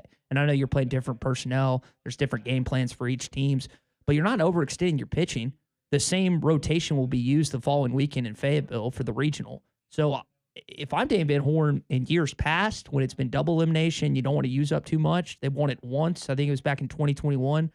I'm treating it like any other SEC series. And I'm curious for LSU and for Texas. And I think Vanderbilt's the 4th seed, if I remember that right. Maybe I'm wrong on that. But like how those guys, how Schlossnagle, how the rest of those coaches, Johnson and them, do they treat it just maybe go after it a little more than they have? And I think that's what you might see from not just Arkansas on Friday, but some of those top 4 seeds as well. Just treat it like you would a marquee big-time SEC series. Mm-hmm. The best 2 out of 3. And that's the mindset that you said. And you said overextending your pitching. And that's been the complaint in the past with the double elimination format is by the time you get to a certain game and it's a team that's been playing since early in the week, you have no arms left and you have nowhere to go.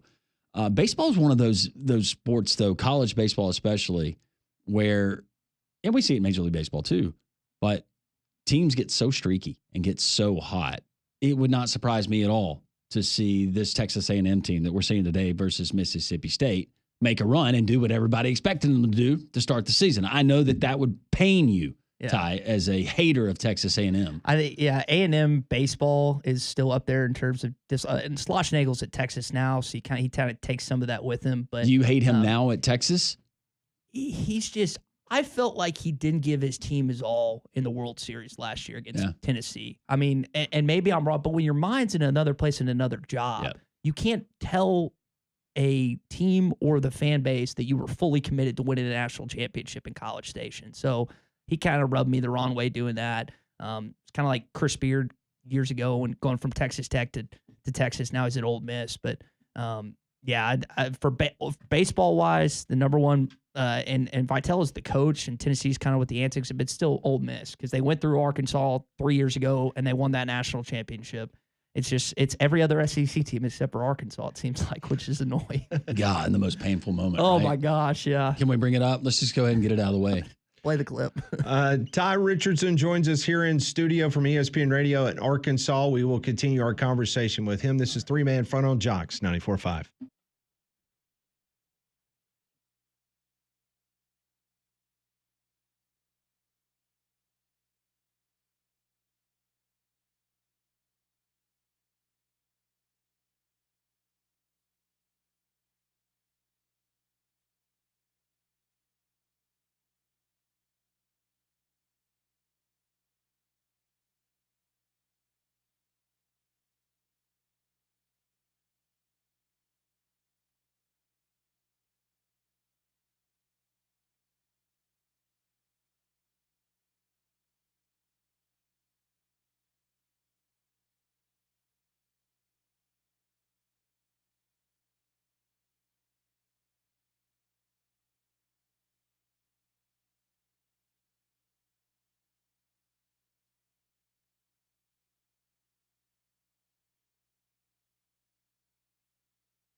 Tye Richardson from ESPN Radio in Arkansas joining us in studio. Before we get back talking a little hog baseball and all things hogs, this story coming out of the state newspaper in Columbia, South Carolina, they will retain their current baseball coach.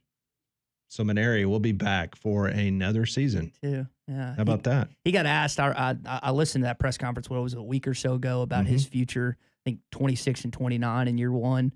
I mean, you got to give a guy more than just a year. National champion winning coach. I was just surprised that they went that route. I think him and Ray Tanner are tied, aren't they? I think there's a long-standing connection and friendship there, but. I mean, you got to give them a little more leeway than that. And the SEC, man, with the additions of Texas and Oklahoma, it's like this league was already brutal, and it just got that much tougher. Yeah. If I was Paul Maneri, I'd tell him thanks. I appreciate the 1 year return, the reunion to college baseball, but I'm headed back to retirement. And he could go to Russell Marine right there on Smith Lake for the open house all the way through May the 24th. That's this weekend. You can check out the larger, new and improved showroom, expanded lineup of boat brands. You can view boats from Sea Ray, Key West, Sportsman, Nautique, Godfrey Pontoon Boats, Creval, and more. Special pricing on all inventory and 20% off in the pro shop. You can't beat that. Register to win great prizes at Russell Marine Smith Lake. The open house going on right now through the 24th. Get all details at russellmarine.net on the events page, and you can follow them on Facebook. Maybe playable. Shaddy's over there. So's Gates. Tough play. Nobody gets it. Wow. An extra life for Caden Grenier. Watch Carson Shaddy. He's coming in hard. He wants it. Overruns it. Wants it way too much. As soon as he bumps into Gates, he had no chance at it. Hit and through, and we are tied. Caden Grenier delivers. Oregon State is alive and well.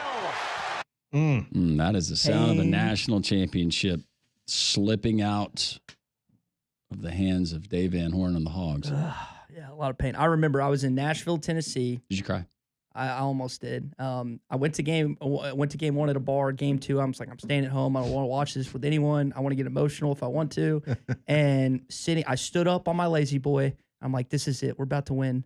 And then that happens, and I knew game three was done. I knew the game was over. Yep. Arkansas had lost to Oregon State, and game three, even though we had Zayday on the mound, I was like, it's done. So how often does that come up in conversation? I think anytime the postseason ends for Arkansas, when the last 2 years it's ended in the regional in Fayetteville, it's brought up. It's like, well, they had a chance and they blew it. In this league, in this conference, you're always going to have a chance just because of the level of competition that prepares you for postseason. But I mean, I don't know what the equipment. Maybe it's Auburn basketball in 2019 when they fouled. What's his face? The Virginia kid, when they were up 2 and he hit up all 3 free throws. You felt like Kyle Guy, and you felt like that was going to be Auburn's national championship, and that happened, and then he knocked down all 3 and slipped away. But I can't think of like that's literally the final play of the season if they make that, and it's a classic Arkansas fashion. There was a double dribble before that foul. Yeah, there was. Ty Jerome. How do you come to grips with a moment like that as a fan and you love your Hogs? How do you come? Do you chalk it up to that was God's plan? I think you, as an Arkansan, you just hopefully persevere and you hope that because you got one in football. I know it was way back in '64, and I know Alabama claims that national title too. But you won one in basketball. Nolan Richardson did in '94. I thought 2025 is like every 30 years, but you still got track. Still got track, 40-plus national championships, but you just hope it happens. And you think about Vanderbilt, State, Ole Miss, LSU, Tennessee, last 5 SEC teams to win a national championship. And you just hope that Arkansas is eventually on that list. And South Carolina, Florida, I think there's one other. Georgia. Yep. I mean, there's others that have won. You just hope that you wind up on that list. It's just fingers crossed, guys. So your morning show on your radio station, you're also the program director of ESPN Radio in Arkansas. Chuck Barrett and Bo Mattingly do an outstanding show early morning. I know you hate not getting up and doing the early morning show like you used to. But I was watching one morning, and Chuck had a great conversation talking about SEC baseball blue bloods and was talking about how Arkansas is the #1 baseball program in the Southeastern Conference. Kind of go down that road with us a little bit. And for you, Tye Richardson, who would be your SEC Blue Bloods in baseball? It's not Arkansas. Blue Bloods to me is defined as multiple national championships. You don't have one, in my opinion, you can't call yourself a blue blood. There's no question Alabama football is a blue blood, like football-wise. Basketball-wise, Kentucky basketball is the blue blood of this league. Baseball-wise, you've kind of had some, not droughts, but I mean, South Carolina ones, I think 2012, 2013, kind of around that range. Florida's been to 2, I think won 1. LSU is the perennial SEC baseball program. Last 3 head coaches, Johnson, Maneri, Burtman, have all won national championships. And I know there's other programs in this league that have won multiple, but when you span that over decades like the Tigers have, and I know they show out here every year, that to me is the top dog in this league. I'm with you on that. It's got a span. Now, what Tim Corbin has done at Vanderbilt, that's been great. Yeah. That's been outstanding. What Ray Tanner did at South Carolina. But when you can do it, no matter, well, it does matter, but multiple coaches, as you said, and multiple decades that you've been able to have it. And LSU, to me, that is the program that I think about when I think about college baseball. All right, so if LSU would be the #1, who would come in at #2 in the conference? I can't go back post I'm not asking you to go 50 years. But I mean, Vanderbilt with what Corbin, like Landrum just said, especially with what he walked into initially, that to me is you'd have to put him on the list. But there are coaches that have been to multiple and then won multiple. So I think there's a converse. I know Florida hasn't been as strong as necessarily. I mean, you think about teams that have just been like Auburn being a team you wouldn't put them in the Blue Bloods, but there's been so many teams recently that have just made it to Omaha, and that shows the prowess and just the strength of this league. But I think Vanderbilt's at least an option you could put it to. Well, and you have to include Texas now. Yeah, and I hate doing that. I mean, they've got, I don't remember if it was double digits or not, but that was when you hear from Arkansas's old coach Norm DeBryan and all these old Arkansas guys, it was like Texas was the bullseye. Like, I mean, that was what you wanted to be if you were an Arkansas baseball player. You wanted to beat them and you wanted to be them. So yeah, Texas, I would probably put them above not just Vanderbilt, but as an LSU too, just because of how many national championships they have. Tye Richardson from ESPN Radio in Arkansas joins us in studio. Happy to have him and the host of other SEC media in town. I guess we'll never host a SEC football media days again. So at least we'll hold on to the baseball for a while. You don't think it comes to no, but I see a SEC story, right? We could have that thing rolling out maybe. Some of the best times have been in Birmingham at SEC media days. Just be honest, it was at Gabriel's. Yeah, it was at Gabriel's. Little karaoke. That's where you learn to smoke cigarettes, play pool. Almost got arrested. Yeah. Almost. The wet T-shirt contest was not for you. Yeah, they kicked it when they saw I was a man getting up there. They kicked me out immediately. It was tough. How about College World Series appearances for Texas? Let's see, 3, 6, 8. That's 32, 35, 38. Jeepers. Is that high? Yeah, 38, 6 national titles. Last one coming back in 2005. Oh, my goodness. We will continue with Tye Richardson. We'll make him stick around a little while longer. We'll talk a little football next with him. That's next on 3-Man Front.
It is 12 noon. Welcome back in. It's three-man front. Pat Landrum, Molly Conrad, Tye Richardson from ESPN Radio in Arkansas.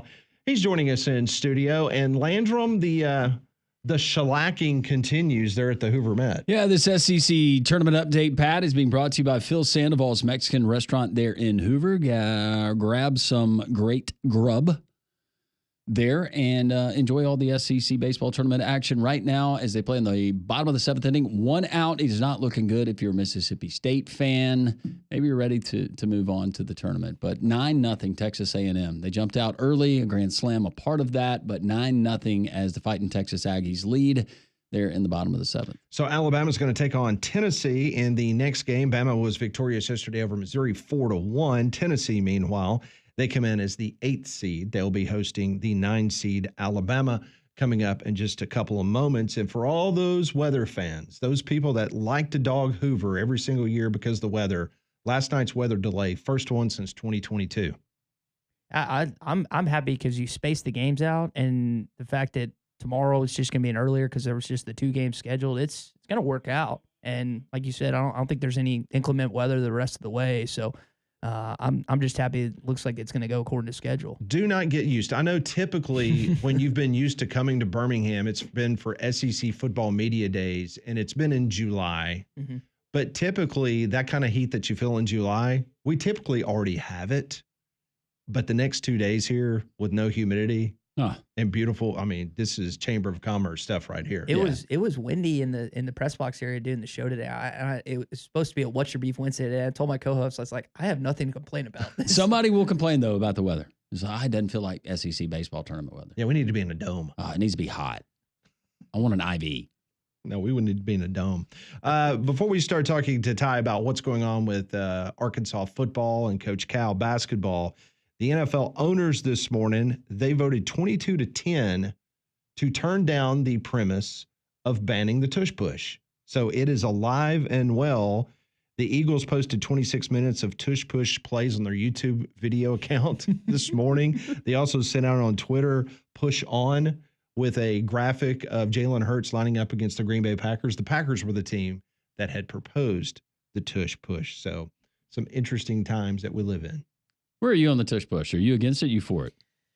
I mean, I'm a Packers fan, but I'm not a Matt LaFleur, like, hey, we need to get rid of this. I mean, it's part of football. The QB sneak has been a part of football, the power eye, the triple option since the dawn of time, right? So that's an element of it. And I know Jason Kelsey's no longer the center for the Eagles, but I know he loved doing it. And I don't have a major thought on it, to be honest. It's fine to me. Where are you guys at? As a fan, I would rather see the tush push in a goal line situation than a guy line up in a shotgun and 3-4 yards deep and then hand it off to a tailback who's even deeper and then be like, oh my gosh, we didn't get in the end zone. Oh, I wonder why. So I guess it goes without saying, they're in Fayetteville, Little Rock. Is this mainly a Dallas Cowboy market? Oh yeah. It's very with the center of the Dallas Cowboys being a former Razorback.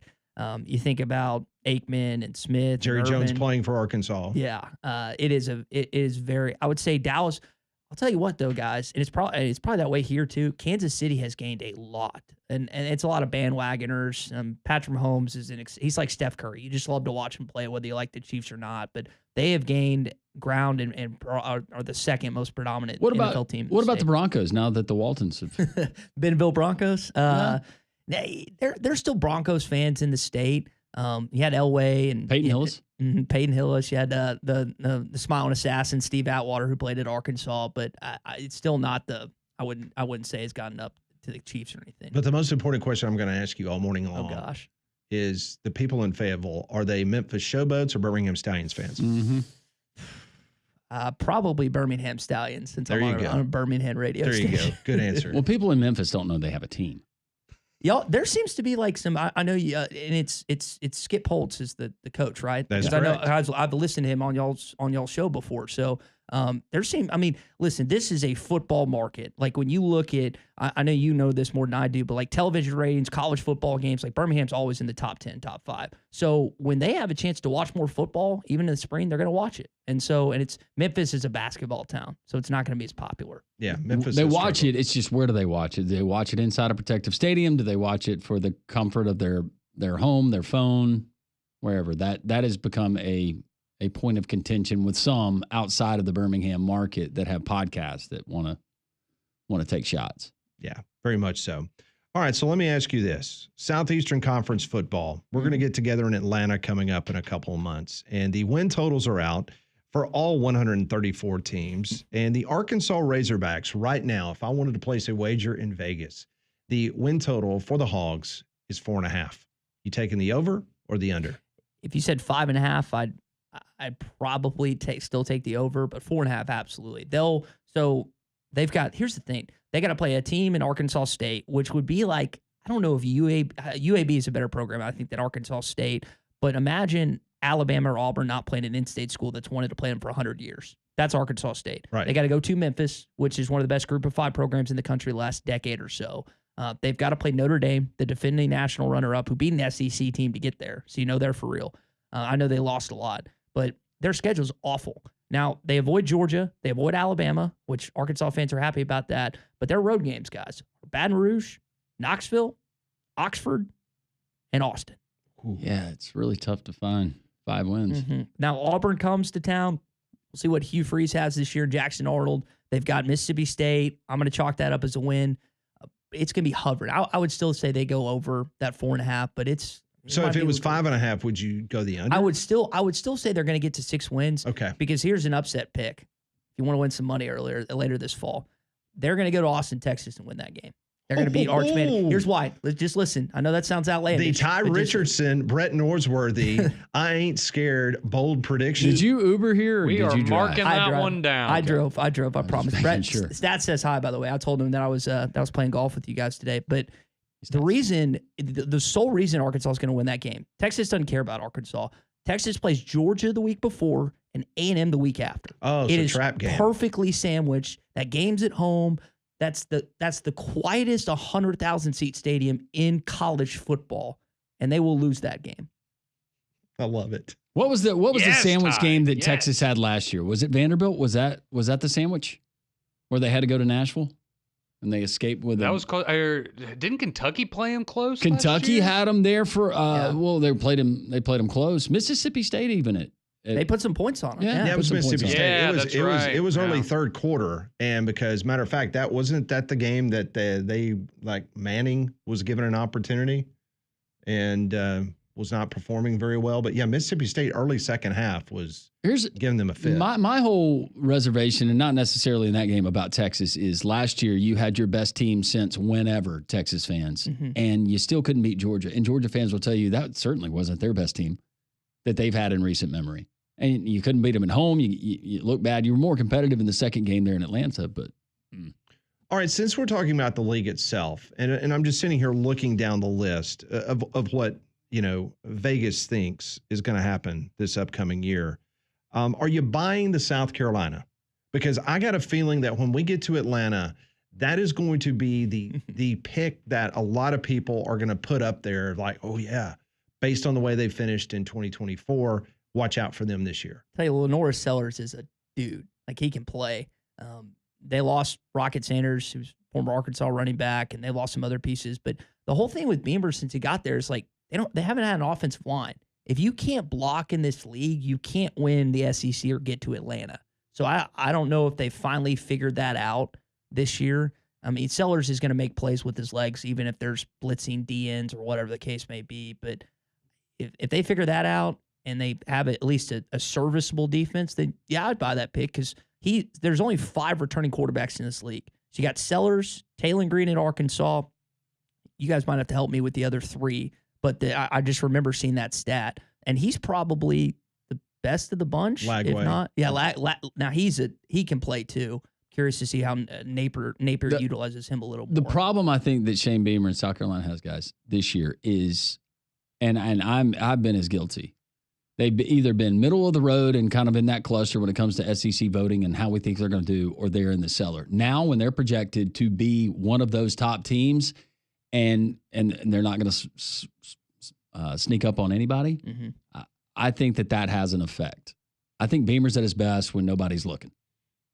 And is there a bigger sore loser in college football than Shane Beamer? when he gets asked questions, like normal media questions after a press conference, and he acts like the most spoiled, petulant child I've ever heard. Are there other coaches that have broken their feet from kicking Gatorade coolers in the locker room? I don't know. I think it's just him. I just love him and Stoops going at it, and then, of course, Brett Bielema and him right in the middle of the bowl game. That was gold. Yeah, I mean, South Carolina is sitting here right now, according to Vegas, 7.5 wins. You know, I would hit the over on that, right? Or is that? Well, you would think the over. Okay, but Vegas has them at 7.5 wins. Is Auburn 5.5? Or are they 6.5? According to Vegas, right now it's 7.5 for Auburn. Yeah. So, what's your feeling on the Auburn Tigers? I thought so when they hired Hugh Freeze, I was like, you couldn't have picked a better candidate. Knows how to beat Saban, really good offensive mind, has had success in this league, and wins big games a lot of times, or gets his guys up for the Alabama game. But I mean, in 2 years, he had to figure out the quarterback situation, Ashford, Thorne, whatever. He's putting a lot on a guy that didn't have that much success in Norman year one. And I realized Jackson Arnold, to play college football, it's hard in the SEC initially, but especially as a true freshman. But I mean, you're putting all your chips, all you have, in a kid that just didn't have a great first season in Norman. So I'm kind of on that bowl range.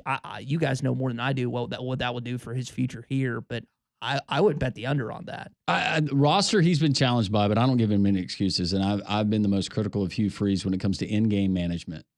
He absolutely got in his own way and prevented them, in my opinion, of winning a couple more games that they should have had last season. And it's easy to go back. And until that Texas A&M win that they had towards the end of the season, his best win was his first year when they went out to Berkeley and they beat that very mediocre Cal team.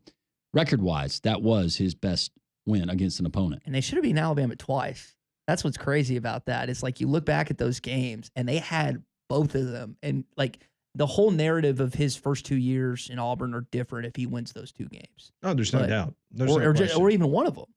Now you've upgraded the wide receiver room, and you're better on the offensive line. Auburn always has like a dog or two on the outside. I feel like that every year they just have like just a stud that's just so hard to deal with one-on-one. How about Bama? 9.5 wins. You're going under. Is it Simpson? Is Simpson Ty the QB? Simpson. Okay. Be real careful how you answer this question, Ty. So I think you know this. My bonus mom is grew up in Huntsville, huge Alabama fan. We were talking about this actually 2 nights ago for dinner. She was talking about Ty Simpson a little bit. I mean, Milroe had a really good up and down career. Like there was really high points. The game in Norman, obviously last year. I mean, DeBoer's a wizard when it comes to offense. And I mean, like was it 9-4 that they went last year? The bowl loss. So Yep. I realized that Alabama, that's not the expectation here anymore, based on what Saban established and Coach Bryant established and everything else. But like, you still won the Georgia game. You annihilated LSU and Baton Rouge, and that doesn't happen tonight. And you still beat your arch rival in Auburn. I know you lost the Tennessee game, but all in all, that's still a pretty good season coming off the Saban dynasty. So if I had to guess, as long as that defense is, I mean, you guys know more than I, is good, they don't have to be great. They're going to put up enough points to make it. And you got either the best or second best wide receiver in college football, which never hurts at all. I don't disagree with that. I don't doubt Kalen DeBoer's coaching ability. I wonder now with just where it is, and I think it's unfair to compare this now with what Kalen DeBoer is doing if we want to go pre-2020 with the Nick Saban, what he was doing, or what Kirby Smart was doing, and pre-NIL. I mean, the climate's changed, but you have to adjust with the times and retention of the roster. Maybe that means something this year, but. The criticism of Kalen DeBoer and his demeanor, that was a big deal, Ty, believe it or not, here on this station. What he wore, ice cream after practice, music in practice, Bama lost their edge. That legit.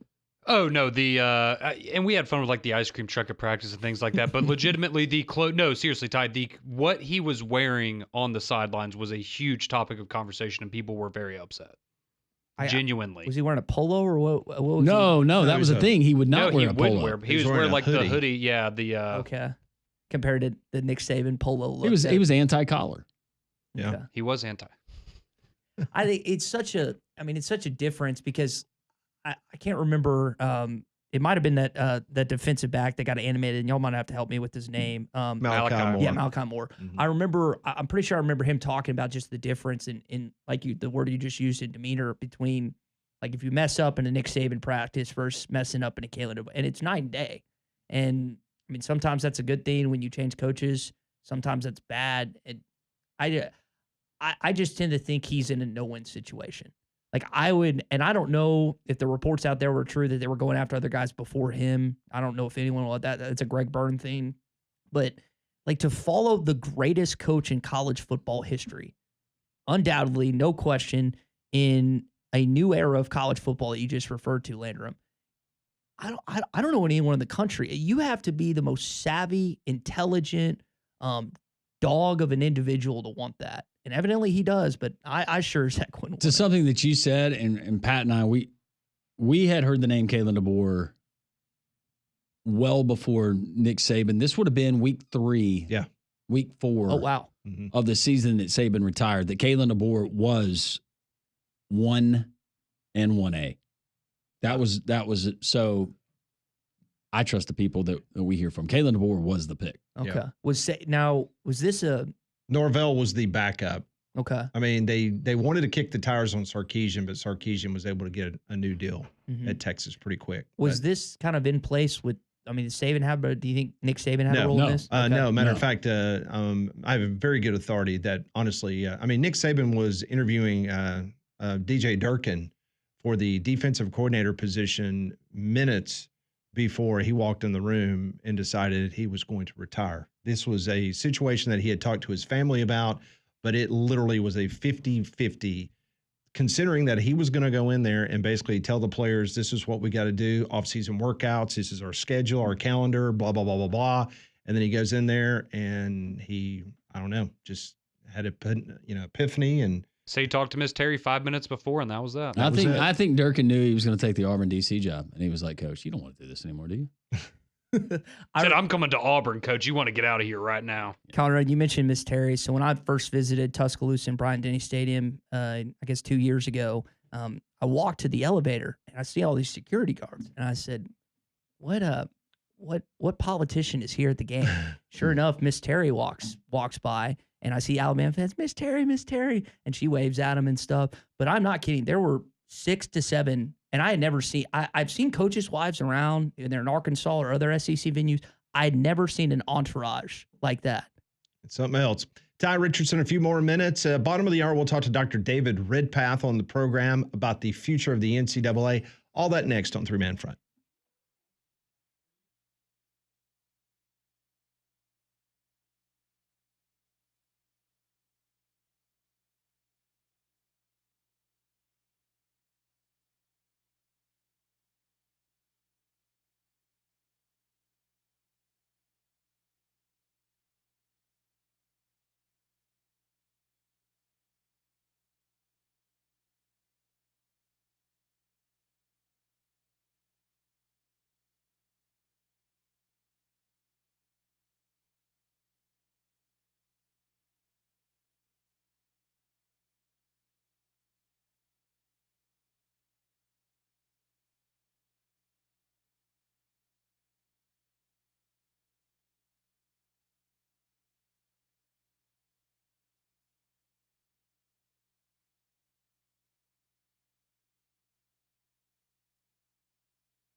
1221, Jock's 94.5. A few more minutes with Tye Richardson, ESPN Radio in Arkansas, in town, doing his show covering the Arkansas Razorbacks, one of the best teams in all of college baseball. Before you leave, we got to ask you about Coach Cal. I guess the way the season ended, a lot of optimism now moving forward. Unfortunately, Boogie Flan has decided he's going to go to Gainesville, Florida and play. So what's the general feeling about Coach Cal after season one? Well, I think you start out the season 0-5, and then you beat the number 2 seed in St. John's, his arch rival, whether he says it or not, and Rick Pitino. You come up, a second or shot away from beating Texas Tech and beating that Elite Eight and getting a chance to play Florida. You got to call it a successful season, and that's how he's going to be judged in Fayetteville in the remainder of his years as a college basketball head coach. Is what do you do in the postseason? Because I think it's either the last 4 or 5 years in Lexington, he had 1 NCAA tournament win. Now COVID part of those years, but that wasn't cutting in Lexington, and that's not going to cut it in Fayetteville either. So there's going to be and he's already doubled that in year 1 at Arkansas. So the hope is, depending on if Adu Thero and Carter Knox come back to this team, which they have a week to decide if they're going to or not, they're going to have a loaded roster next year. You think about Alabama losing Sears and Nelson, some other guys, Auburn. I know Pettiford's still kind of deciding. You're losing Janai Broome. Arkansas is going to be one of the veteran-laden teams in this league, which is not something Cal's necessarily used to having on his roster. If you're betting over under 5 seasons, including last season, how many for Cal? I would say 5 or 6 is kind of right at it. So maybe over just one more year. I still feel like he feels like he has something in the tank, and we saw that last year. But you know how things can. We were just talking about Coach Saban and how things can flip like that. So it might be one of those things where he gets to a point in his career. It's like, you know what, I think I've accomplished enough, and I hope Arkansas has a contingency plan in place if that happens. I know he had the Dunkin' Donuts routine that he had there in Lexington. Is he out and about in the social scene in the off season? Do you see him out? Mm-hmm. So Arkansas has a bunch of his satellite camps coming up. They've got father, son, and other things. He was out with the tornado relief effort. Arkansas, I don't know what it's been like in Alabama. Arkansas has just got pelted with tornadoes. There was a few earlier this week, which has been bad. But he's out and about, though. Going to church, Catholic church, and doing it. So I think Arkansas fans, they enjoy that because he's still, he's Hall of Fame coach, maybe the most recognizable basketball coach in the sport. Think about all the recruiting and success. I'm an Oklahoma City fan, and that roster is filled with former Cal players and Arkansas players too. So it's one of those things where he winning that game in Providence, Rhode Island against St. John's, and in Lexington and Rupp last February, I guess it was. That was the moment where we love you. We used to hate you, but we love you now. So last year when you joined us, right as the basketball season got going, you told us about the outlandish number at the time that Arkansas was spending in NIL for their basketball roster. Mm-hmm. Is that going to go up? How is it at a place like Arkansas with basketball? And now we're experiencing that at both Alabama and Auburn. It used to always be, we're going to put all of our money in the football basket. Now, all of a sudden, Alabama and Auburn's got to consider that $20.5 million due to the House settlement coming up. How much is that going to go to football? And by the way, you've got Final Four basketball teams. What is the line of demarcation in regards to the funding and the NIL for basketball as opposed to football or heck, even baseball? So Arkansas is in that position where their basketball program is very important, and Alabama and Auburn have become that for this state with what Pearl and Oates have established in their basketball programs, 2 of the best, if not the 2 best in this league. Kentucky apparently is spending like $20 million now, and Arkansas spent like 10 plus. You double what you did reportedly. Florida just apparently spent $2 million on Boogie Flynn. Wow. So these numbers are, and that's from Matt Norlander of CBS Sports. These numbers are. I'm already tired of the Florida basketball fans. All right, yeah. Well, Golden's not Vitello level, but some of his quirks and his sayings have gotten to people. And when you're winning, people just get annoyed by you if you're not their coach. But yeah, Florida. 3 national championships. He's kind of in that Donovan mode. Donovan won at 40 and 41. Golden's 39. You got to deal with him probably a while unless he goes like. No, he's a heck of a coach, and it was an incredible run and winning a national title. There's a lot of coaches, great coaches, Hall of Fame coaches that wish they could have done so, but no, it's just I think they're getting out a little bit ahead of their skis. Well, we'll see if Boogie Flan can stay healthy. Mm-hmm. Yeah, that was. I think 15 games he missed last year. They brought in the Xavier Lee kid from Princeton. Mm-hmm. So they got to retool. They lost was it Aberdeen, and there's 3 other guards, including maybe the best player in college basketball, Walter Clayton. So that's a. You think about all the things the different things that they had to navigate this year. First of all, everybody conveniently forgets the scandal, the internal investigation that was going on there within the university, which they found no wrongdoing. But there's a lot of things that have to fall in place to win a national title. Do you think the SEC falls back to earth a little bit this year in regards to the number of teams? Because setting the record for the NCAA basketball tournament invites, and without a doubt, as long as Landrum and I have been covering the conference, this by far was the best year in basketball ever. Yeah, not even close. I think that this is, I mean, the money you just referred to, I can't see the SEC slowing down in basketball. I mean, baseball's going to get 11 or 12 teams in the tournament. Basketball was 13? 13. Football, you had, was it 2 teams in the Actually, semi? it was 14 in basketball. Yeah, 14 in basketball. And then you had LSU and South Carolina, only 2. Yeah. That's an easier way to figure it out. The 2 that didn't make it. And South Carolina was really good the year before. Yeah. So it didn't make a lot of sense. Well, Missouri was terrible the year before, and then you see what Missouri does last year. I don't know if you'll necessarily get 14 in, Pat, but I mean, you're going to get at least 10. And the goal, as Greg Sankey always talks about, is just repeating it. I mean, football wise, face it, last 2 years, Big Ten's won the national championship. You got to figure that out. Basketball finally won for the first time since 2012. Does anyone want to bet against the baseball team from this league not winning it this year? Nope. Doesn't matter. I mean, you don't know which one, but if I had to pick, you got the SEC or the field. Any listener going to pick the field? I mean, I wouldn't. So the only sport that has taken a hit has been football. Isn't that wild? Yes. Does that happen? Do we have the 3rd consecutive year where an SEC team doesn't Don't say win? that. Don't say that. Okay. Don't. It's Don't like put saying, in the ether. It's like saying Beetlejuice 3 times. Don't do it. Don't do it. Or Candyman. It's not going to be Arkansas. We don't have to worry about that. They're not going to be in the college football. Even if it's moved to 16 teams, they're not going to be in the college football. I love play. Sam Pittman. He's a great guy. Yeah. Today I was looking back at my favorite Sam Pittman wins. The Texas one was in 2021 was 1. Tennessee last year was 2. There's a few Ole Miss wins in there. What was the one he talks about a cold beer and he said, I wouldn't promote it? Yeah, the Texas one. That's good. It was great. That man, Arkansas. So there's like that deep rooted hate. It's kind of like Georgia Auburn. It's just this deep hate. Now that's like back and forth. Arkansas fans just take Texas. Texas fans don't really care about Arkansas. But there's just this burning hatred that's been fueled by countless close losses over the years. Well, that's a lot of teams under Nick Saban. They hated Alabama. And Alabama doesn't even acknowledge. Okay, whatever. Let me ask. Can I ask you real quick? The Auburn and Tennessee dynamic. I heard Coach Saban talk about that. He felt like the Tennessee one was a bigger game. I want to say it was on McAfee or something. Is that true? That the Tennessee game is like? And I'm paraphrasing what he said because it's been I mean, when Nick came in and Alabama started dominating Tennessee, because Tennessee, the series between Tennessee and Alabama is very streaky, streaky. Because Fulmer got on a roll and beat Alabama, I think 7 or 8. They kind of took it to him, especially when Manning was there. But it was really until Saban got there when he kind of righted the ship and took back that rivalry between the two. Tye, listen, I know you got to run. Hit them straight this afternoon with these 2 knuckleheads. Conrad cheats, so I'm just giving you a heads up. Conrad, you got a sharp pencil over there? No, I'm just terrible, so I have to cheat. That's fair. All right, that's Tye Richardson, ESPN Radio, Arkansas. Dr. David Ridpath's next on 3 Man Front.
It's 12:34, Jocks 94.5. Welcome back in. This is Three Man Front. Pat Landrum, Molly Conrad with you until 2 o'clock. We've got an update from Hoover, SEC baseball right now. Texas A&M over Mississippi State, 9-0. Heading into the bottom of the ninth inning. 2 outs right now. So the Aggies an out away from advancing on. And that SEC tournament update being brought to you by Phil Sandoval's Mexican restaurant there in Hoover in close proximity to the Met. So get you a hot corner burrito. I don't know if that's an item, but it'd be clever if you called it that. All right, so we're just talking about Mississippi State. Our next guest, he at one time was a professor over in Starkville, Mississippi, and I'm talking about Dr. David Ridpath. He's now a professor of sports business at Ohio University. He is moments away from leaving the continental United States and heading international. David Ridpath joins us now from an airport in an unknown location. Dr. Ridpath, how are you? Well, I have to tell you, Pat, I as much as I hate to say it, I'm in Columbus, Ohio, the home of the national champions. I know that probably hurts the Alabama fans. Oh, my gosh. But yes, that's where I am. I noticed you said the and not the because that would be copyright infringement or whatever. Exactly, Landrum. You are very correct. Now, you said three-man front, and you say Molly is there? Are we getting a little more diverse, or what are we doing there? Well, yes, David. I mean, this is 2025. Yes. I mean, we're three-man front is a state of mind, Dr. Ridpath. Well, I would say most anybody is better looking than you two, so that's a nice upgrade. Yes. There's no doubt we upgraded tremendously when Molly joined the crew. That is we did. Not even a debate. Now, you're about to head to Germany, and you do this every year. You go and you teach abroad, and that's where you're heading now, correct? Yes. And I do lots of research on other sport development models. As I know we're going to talk about today, sports in America is changing. And I'd like to be able to present potential other models that we can look at, because I think, as we know, our educational sport development model, which really is the only one in the world that exists like this, is going to change. And I think it can change for the better, but it's going to be different. And I think those are some things we need to accept. Okay, so you were you're president of the Knight Commission, and Charlie Baker, he spoke to the Knight Commission. I believe it was either yesterday or the day before, and he made some interesting comments saying that the NCAA moving forward is not going to be in the business of enforcement. That is going to be left up to the Power 4 schools once this House settlement is done. What's your feelings on that? You think that's a good move or a bad move moving forward? Well, I wish I could say I was president of the Knight Commission, Pat, but I once was president of the Drake Group. Drake Group. I apologize. But I would love to take that role as president of the Knight Commission, that's for sure. But I did watch it, as many people did. And I think, Charlie Baker is dealing in reality. The NCAA as an organization, being membership driven, really doesn't have a lot of power or authority. And I think if you watched Bubba Cunningham, the North Carolina athletic director, and he and I have butted heads over the years, but I think he said something that was pretty salient, in that he thinks there's going to be a bifurcated system, which kind of a two-tier system is probably the best way to describe it, where you will see some sort of a Power 5 breakaway. And I tend to think that we might even be looking at more of a sport-by-sport model, which was discussed by some of the coaching association members of the USA Track and Field and volleyball, as a way to, maybe like in Alabama or in Auburn, certainly could sponsor sports at a very, very high level, where a school like Ohio University might be able to say, and I think it'd be a good thing to say, look, we can't play in the football sandbox, but you know what? We could play in the men's and women's basketball sandbox. We could play in the baseball sandbox, and get away from these NCAA sport minimums. Let the schools choose which level by sport they want to play at. And I also think that the academic connection needs to be revisited. But at the end of the day, Greg Sankey and Tony Petitti are going to be driving the train. The NCAA will be more of, and I don't think this is a bad thing, Pat and Landrum and Molly, I don't think it's a bad thing for the NCAA to become more of an organization that administers championships and is more of a service organization rather than an enforcement organization. Dr. Ridpath, sorry to interrupt. Something you just said, could you expound on you and Bubba Cunningham and butting heads over the years? Could you elaborate maybe on some of that? Sure. Well, Bubba and I have never met in person. We more battled each other really over the North Carolina academic scandal that all of you will remember. Again, I mean, I think, look, North Carolina has already, announced they're lowering academic standards for Bill Belichick so he can get players in that he wants. Mac Brown said that, I think, even yesterday. At the end of the day, even schools like North Carolina, and God bless all my North Carolina friends, but they're going to do what they can to win games. And that academic scandal was a travesty.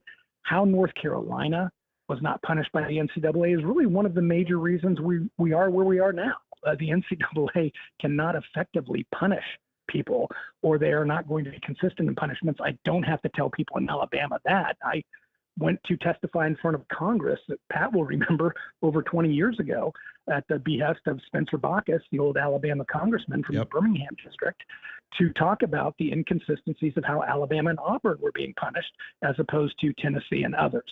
It's a system that hasn't worked.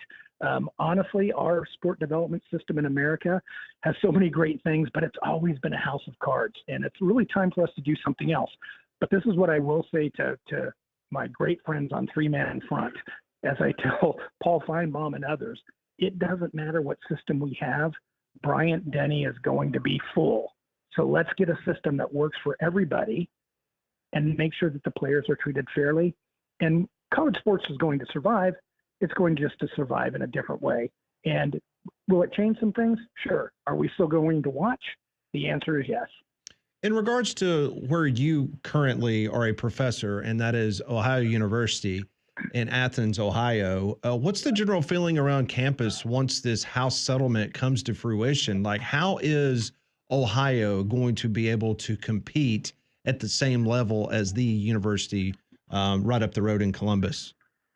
Yeah, my answer to that, Pat, and I know that Julie Cromer, our athletic director, and others don't want to hear this, but we shouldn't even try because we can't. And we haven't been able to for the past 100 years. For me, the House settlement has not really changed things. NILs, if anything, has even maybe brought more parity because you have players transferring to other schools, trying to get better NIL deals. Travis Hunter going to Jackson State. My thing with schools like Ohio, and I'm a mid-major guy, as you know, going to Colorado State, going to Ohio for my master's degree, championships are championships, and you should be able to play at a level you can afford and sustain. A trivia question I always tell my students in class is, who won the 1960 college football championship? And the answer to that, it's a trick question, but it is Ohio University. We actually won the national championship in 1960. The trick question of that is NCAA was split into two divisions, big schools and small schools, or what they called collegiate and university divisions. We won the lower division. We celebrate that championship as much as any BCS, college football playoff championship. I worked at a 1AA FCS school. Those championships matter. Play at a level you can afford and sustain. Don't try to be something you're not. That was even stated at the meeting yesterday, the Knight Commission meeting, by Rocky Harris of the United States Olympic and Paralympic Committee. Don't try to be something you're not. Play at a level you can afford and sustain. And Ohio University will survive and thrive. And at the end of the day, Pat, Landrum, and Molly, most of my students are Ohio State fans. And that's a reality we have to face. A final question for me, Dr. Ridpath. If you were called upon just to serve your country on the Commission on College Athletics, I think that you would be ideal, and they need people like you on that commission whenever it's finally put together. Would you serve? I would love to do it. The Drake Group, which Pat's very familiar with, over the years, we have actually lobbied for over 20 plus years for a presidential or congressional commission. I've gone to DC to ask people like Senator Chris Murphy to do this. I'm not going to say that I totally agree with how Donald Trump is going about it, but I also don't think it's a bad idea.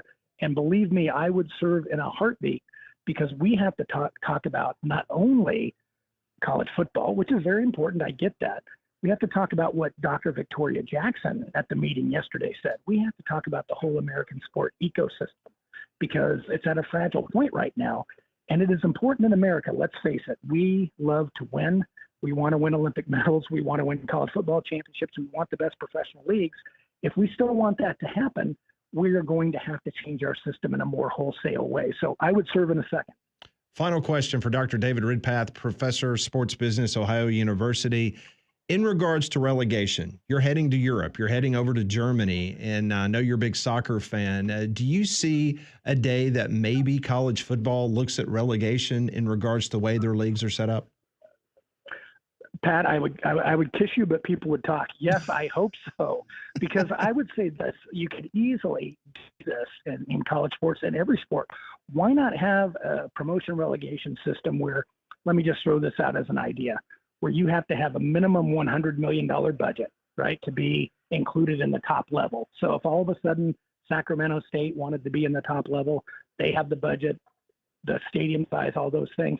But yes, give schools like at Ohio University, if they truly want to do this, and the fans and the alumni and others want to do this, or others that are on the cusp, let's do a promotion relegation system. I've got to tell you, Pat, right now in Germany, and I will see a game this weekend, is promotion relegation season. Those are some bloodbath games because teams are fighting for their very existence in many ways. And I think it'd be another great excitement to have in college sports. So yes, it is something that should be explored. That is Dr. David Ridpath, the very best, longtime friend. Always appreciate you spending a couple minutes with us, Dr. Ridpath. I know you're about to get on a plane, flying to Germany. And listen, enjoy your trip to Europe and look forward to catching up when you get back stateside. Absolutely, guys. Thank you for having me on. Thanks, Dr. Ridpath. Thank you. Appreciate it. Safe travels. He joined us on the Higginbotham Hotline. You deserve solutions that are built for you. Higginbotham is your one-source solution for insurance, financial, and HR services. We have a final in Hoover. We'll tell you the final score between Texas A&M and Mississippi State. Alabama, Tennessee is on the clock, about 30 minutes away. That's next. 3 Man Front.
12:49, the three-man front. It's been a loaded-up show. Dr. David Ridpath talking the future of NCAA, college football, college athletics in general.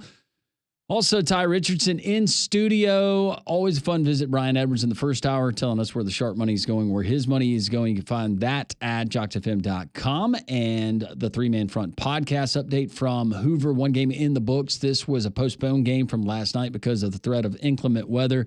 Texas A&M, they controlled start to finish, really, wire to wire. 9-0. They knock off Mississippi State. Mississippi State heading home. I'm guessing, Pat, they're slated for a regional somewhere. Yes. Where they will not be hosting, but Texas A&M moves on. They're going to take on Auburn now tomorrow, 11 a.m. We're getting ready for Alabama and Tennessee there at the Met. And all of your updates from out in Hoover brought to you by Phil Sandoval's Mexican Restaurant. You can check them out right there in Brock's Gap. So get by there today.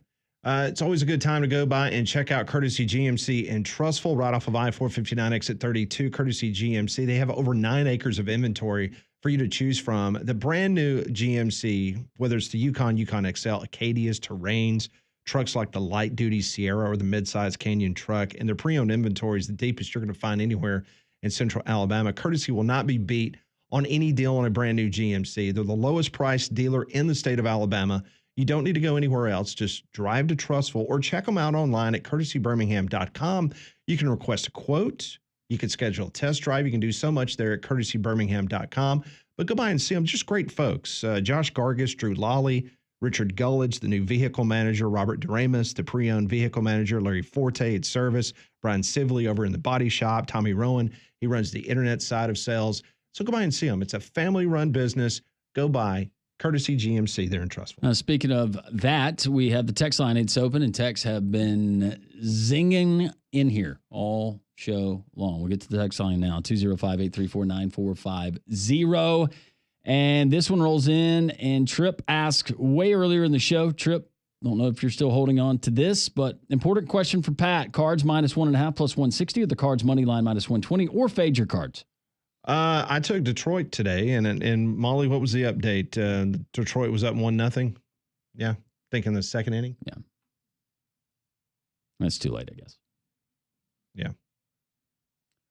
Going back to flag football, being approved by the owners for the NFL players to participate in the Olympics in 3 years. A player like Jahmyr Gibbs is going to be better at flag football than Derrick Henry. Okay. Yeah, I think that's fair. I'll take that. Good point. This one out of Tuscaloosa, I think flag football will be much more competitive than I thought. It isn't football as we know it. A lot of nuances and teams have been together. Yeah, I was looking at some of the world rankings. You got Japan, they're up there. Austria, apparently very good. France, they've dabbled in success. Mexico. Yeah, and that's something that I think we're all interested to see how that plays out. Again, I just go back to the sheer size, speed, and just general athleticism. I mean, the NFL, I mean, those are the best athletes in the world in a lot of cases. So that's kind of where my concern for the other countries would come in. So the guys on the national team, says one of our listeners, are just out. You got to feel bad for them. That's not necessary, is it? For the flag football team, when they comprise the team. Do you want to win a gold medal or not? Well, is it going to be all NFL players, or can they take maybe the morale guy from the last team? They could probably hold their jock straps on the sideline or something. Oh. I don't think. I mean, I'm sorry, nothing against it, but I remember when that quarterback, you remember, came out and was getting upset of, oh, you're going to take my spot. You know, I deserve this opportunity. Like those, no, night and day difference. Sorry, buddy. I agree with this text out of the state of Tennessee. Thanks for listening on the app. Travis Hunter would be a no-brainer for flag football. And he absolutely, I have not talked to Travis, but Travis wants to play. Sign him up now. Yep. All positions. Yeah, that's true. He could play both ways in flag football for sure. We could have Arch Manning passing to Ryan Williams, says Alan. Yeah, that's possible. It's a possibility. And Ryan Williams right now is working out with Devontae Smith, right, Conrad? Yes, they are working out together in Florida, and it's because a lot of the criticisms against Devontae are similar with Ryan Williams, right? Needs to get bigger, so that's a good little workout partner, I would say. Johnny lets us know that he had the black and blue Reebok pumps back in the 90s when I asked, when's the last Reebok stuff you bought? Oh, that was the shoe that had the on the tongue, right? Yeah, that was the D Brown. Yeah, You would pump it up so you did it before the slam dunk so contest. you could jump higher. Yeah. You could. Could you really? I don't know. I never had a pair. I think it's one of those things where mentally it makes you think you're going to jump higher, so maybe you actually do. Have y'all seen the clip of Walker Buehler getting tossed? I'd love to hear your thoughts. It seemed like the umpire was too aggressive and quick with the toss. Collins from Pell City. Well, first off, it was a strike. It was a horrible call. And the reason that he didn't get the call is because the catcher was coming out of his crouch to throw to second. So he probably blocked the umpire's view, hence the reason why he didn't call a strike. But it was a strike. So I didn't have a problem with him expressing his anger. No, that was awesome. Loved that. Somebody adds that the internet is undefeated. Probably talking about the Eagles' social media. No, it's a photoshopped Lambo, and it says Karen Field. That's great. That's good. That's really good. Oh, and you'll love this one, Pat. You ready? I am. If the SEC is planning to continue the baseball tournament in Hoover, why don't they install artificial turf at the Hoover Met? There are always rain problems every year. Well, last night was the first rain out or delay since 2022, so it's not every year. Beat you to the punch. It's been responded to, but yeah, thank you for putting it there. All right, hour number 4, 3-man front. Alabama and Tennessee getting ready to go there in Hoover. We'll keep you updated on that and so much more. Glad you're with us on a beautiful Chamber of Commerce, low humidity, sunshiny day in Birmingham.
It is 1 o'clock. Jocks 94.5, day 2 SEC baseball tournament in Hoover. Tony Vitello doing a national TV interview right now, getting ready for the Alabama Crimson Tide. Think there'll be a few people at that game coming up? Yes. The hill where all the kids slide down, that's already starting to fill up. Yeah, the berm. Oh, the chairbacks look good, don't they? They look great. The concourse area, once again, kudos to the city of Hoover and all the people that made that happen, and the taxpayers. Great job. It looks awesome. Yeah, it looks fantastic. Conrad and I did a little walkthrough on Monday afternoon after we went up there and got our credential, and it was very impressive what they've been able to do. Like you said, the concourse, and now you can go all the way around the stadium inside, and you've got some seating on the outside of the outfield wall. So very nice. This is what I'm giving up to go hang out with you and that other guy that was here. Yeah, you are welcome to go and to go and watch that. Me and Tye will have a delightful time and talk about you. Tony Vitello, he's doing his pregame stand-up interview there on the SEC network. What I'm just thinking, he's won a national championship. He's had a high level of success. If you remember Tennessee baseball just a few years ago, they were an afterthought. It's like, how do they have a program? Where would he be? Would you compare him personality and success-wise, college football?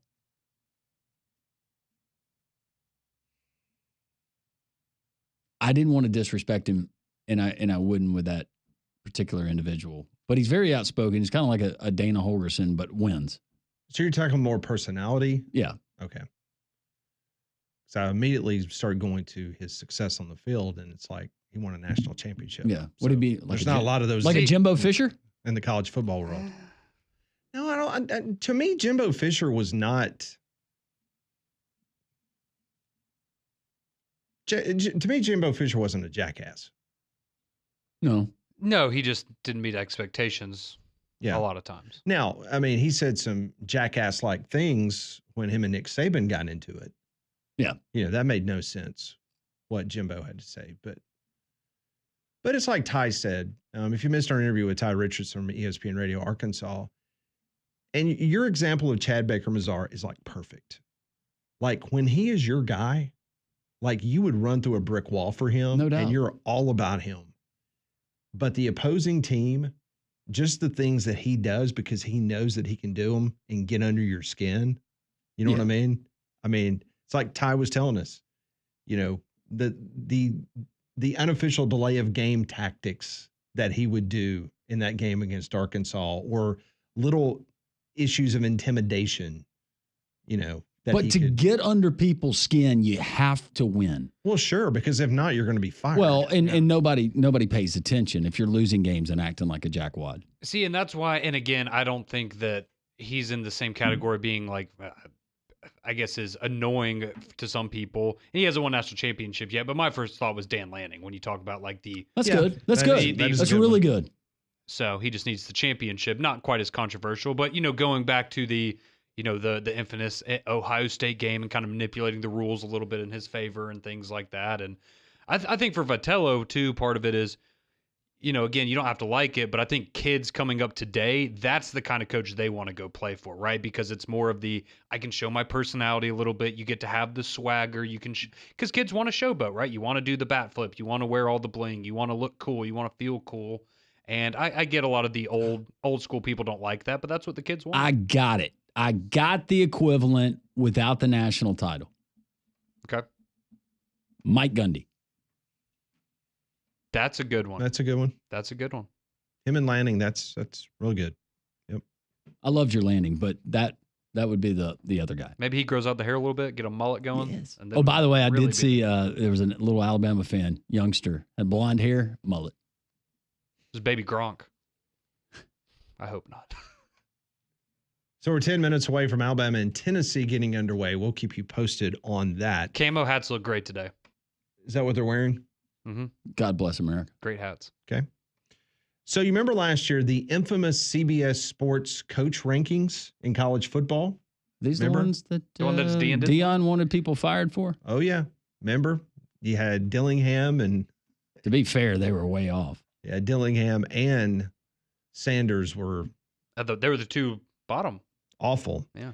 All right. So what CBS has done is they have now released the first portion, which, again, what they do is look at the Power 4 coaches. So that's through 68. Okay. So coming in as the worst coach in the Power 4 is a Southeastern Conference coach. Jeff Lebby. Jeff Lebby at Mississippi State. Have you seen the list? No, I just assume they're the worst team. Oh, I know. I'm just making sure. So as I'm perusing down the list, Sharon Moore comes in at 58. Ooh. The next on the SEC list, you want to take a guess? Hugh Freeze. Coming in at 57. Since 1 through 68, this SEC coach comes in as the second worst rated coach by CBS Sports. But it's 57 overall. Is it Clark Lee or Sam Pittman? I was going to say Pittman, and I hate it for Tye. It is Pittman. Okay. Justin Wilcox from California is at 55. And the reason I bring that up is because Bill Belichick is at 54. Interesting. Mm-hmm. Shouldn't he be at 68 by default? We haven't seen it yet. Well, 69 was not available. All right, coming in at number 53 is another SEC coach. Hugh Freeze. Why do you keep putting Hugh Freeze in there? I don't know. Stoops. Clark Lee. Okay. Put some respect on my man's name. Here's another SEC team coming in at 52, right underneath Clark Lee. Hugh Freeze. You're making a Mark lot of Stoops. Auburn. You're making it is, it is Brent Venables. Okay. Okay. Yeah. At Oklahoma. All right. Coming in at number 47. This is it, Landrum. Go ahead, Landrum.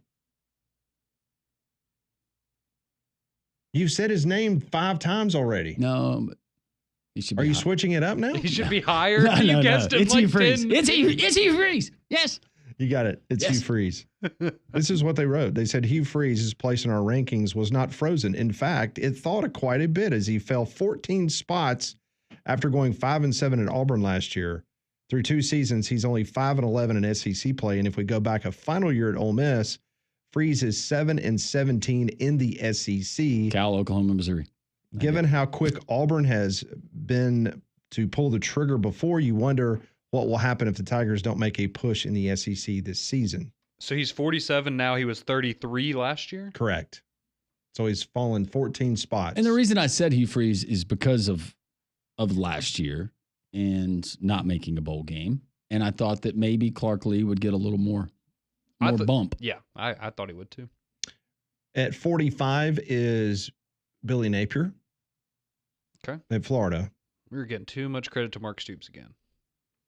Mark Stoops is 36.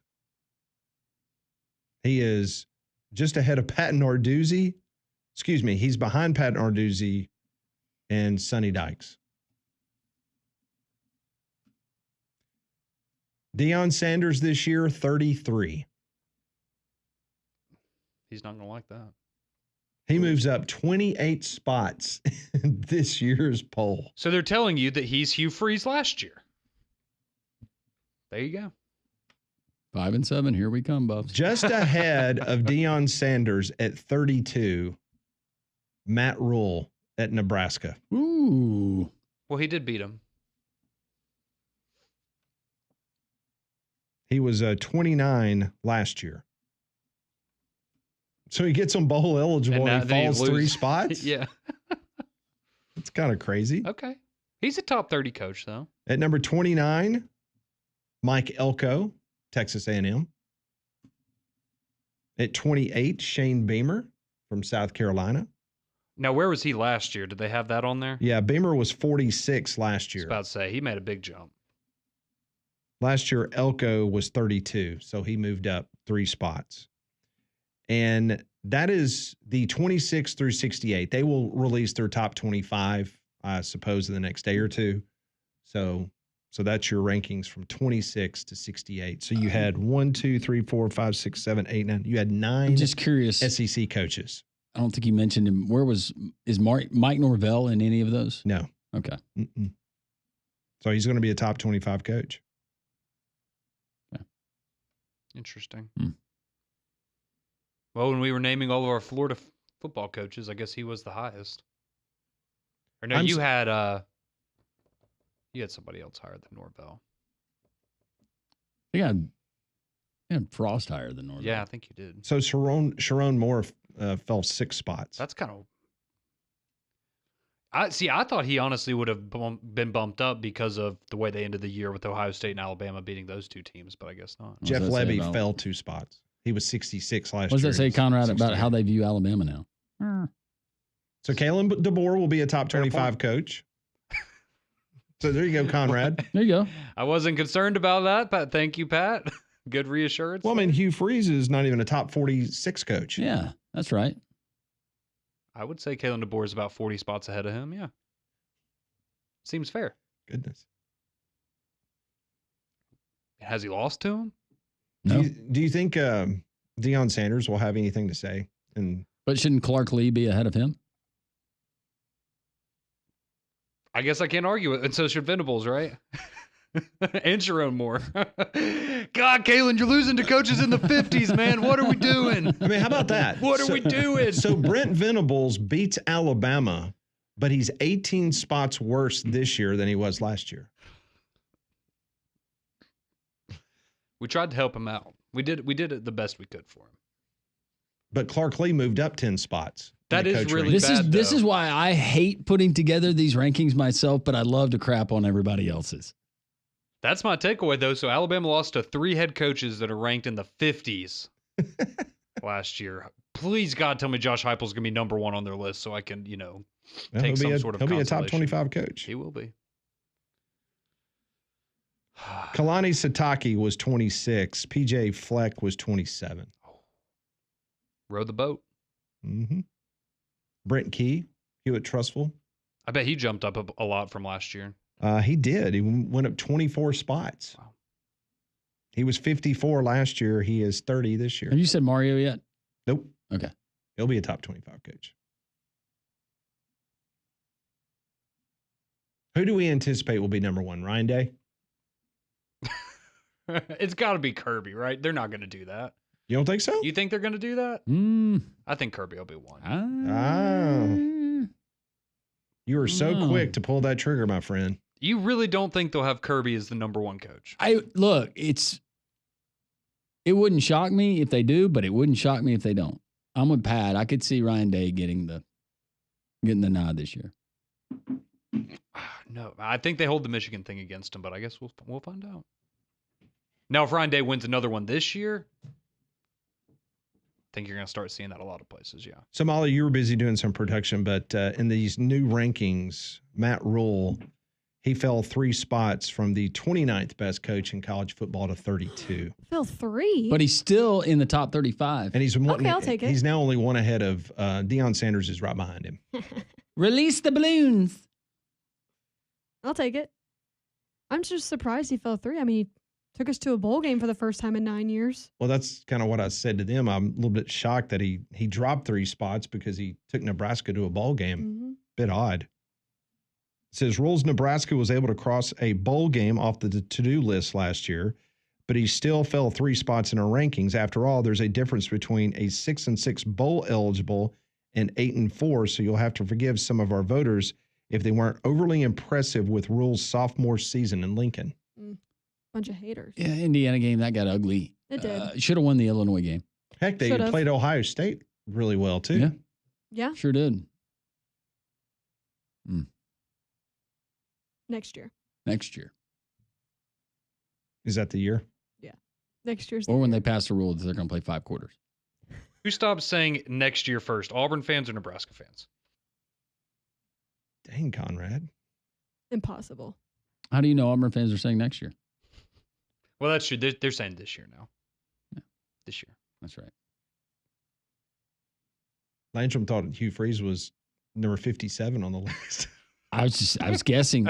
You have to put when you're guessing someone else's picks, and especially CBS, from what they did last year, you have to put yourself in the mind of whoever's putting together this list. Maybe that's where you want to be now. That Hugh Freeze might have lost some luster in their eyes. You want to be at the bottom of the list. You'll make the playoff in Kenny Dillingham's pace, or win 9 games like Colorado. What if you're a Power 4 head coach, and they're like, we're not putting you in our top 68. They just leave it blank. This is where you would have been. We're not going to put you in there. Yeah. After these spring storms, you need to think about your roof. Seriously, it's amazing what kind of damage can happen up there, and you can't see it from the ground. So that's why right now Abide Roofing is offering a free roof inspection. No strings attached, no pressure. They just want you to give an honest look at what's going on up on your roof and give you some options. And trust me, folks, I'm speaking from experience. A few years ago, I had think it was just a little bit of storm damage, a couple shingles. Travis Lloyd from Abide Roofing got on my roof and said, we've got bigger issues here. I was having some massive leaking in my attic that I was unaware of. Then all of a sudden started showing up on some sheetrock. I had some big time problems, but Abide Roofing was able to deal with my insurance company and take care of my ever need in getting a brand new roof. I trust these guys 100% at Abide Roofing, and you should too. They're licensed, they're bonded, they're insured, they're the real deal. Give Travis and his amazing local team at Abide Roofing a call today at 205-922-7134. That's 205-922-7134. Or visit their website at abideroof.com. Do it for your home. You won't regret it. Get that free roof inspection today from Abide Roofing. Alabama and Tennessee getting underway. We'll update you on that game, give you the pitching matchups. There's more three-man front. We continue on Jocks 94.5.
123-man front here on a Wednesday. They're underway. Game number 2 of the day. They're at the Hoover Met earlier today. In case you missed it, Texas A&M, they blank Mississippi State. Bulldogs going home. They await where they will travel for the NCAA baseball tournament regionals.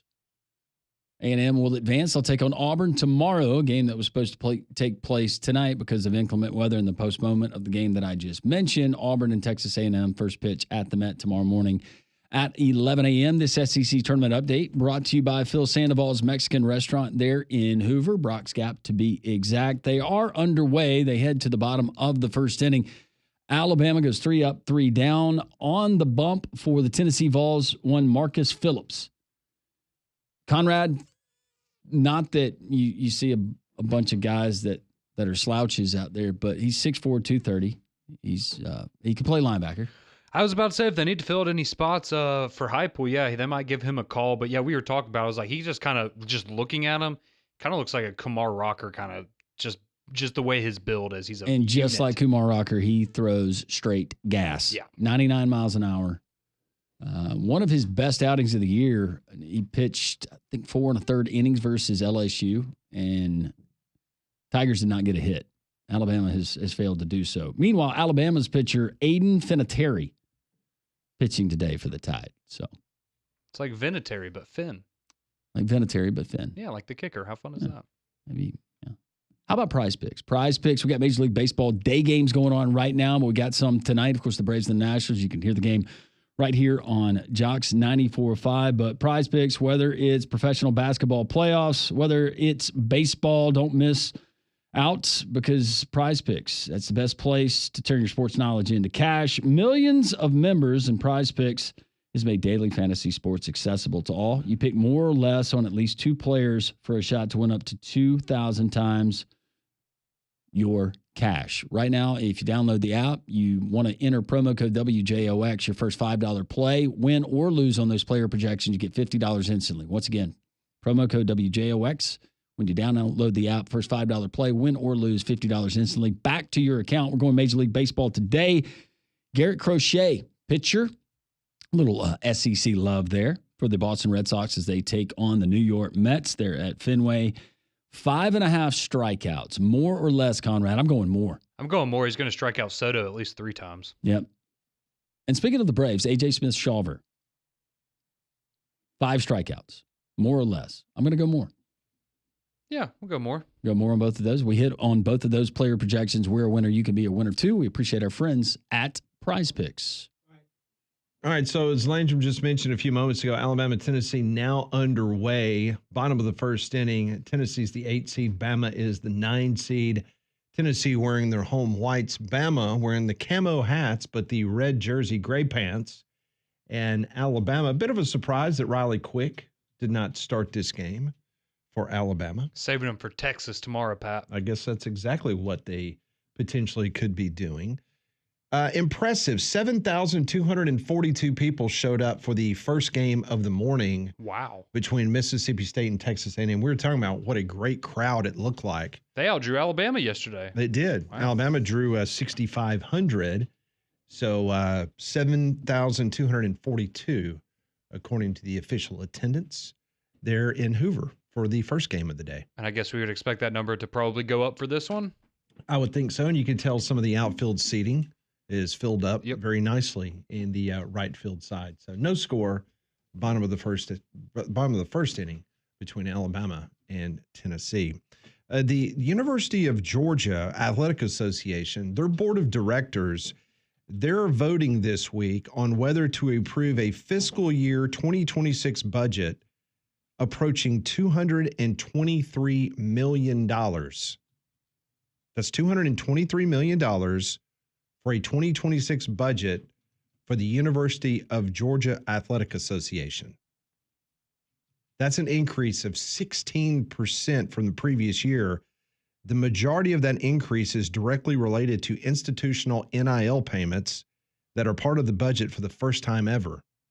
So Georgia is allocating roughly $18 million in payments to athletes, with an additional $2.5 million for new scholarships, which make up the $20.5 million maximum allowed by the House settlement once that becomes official.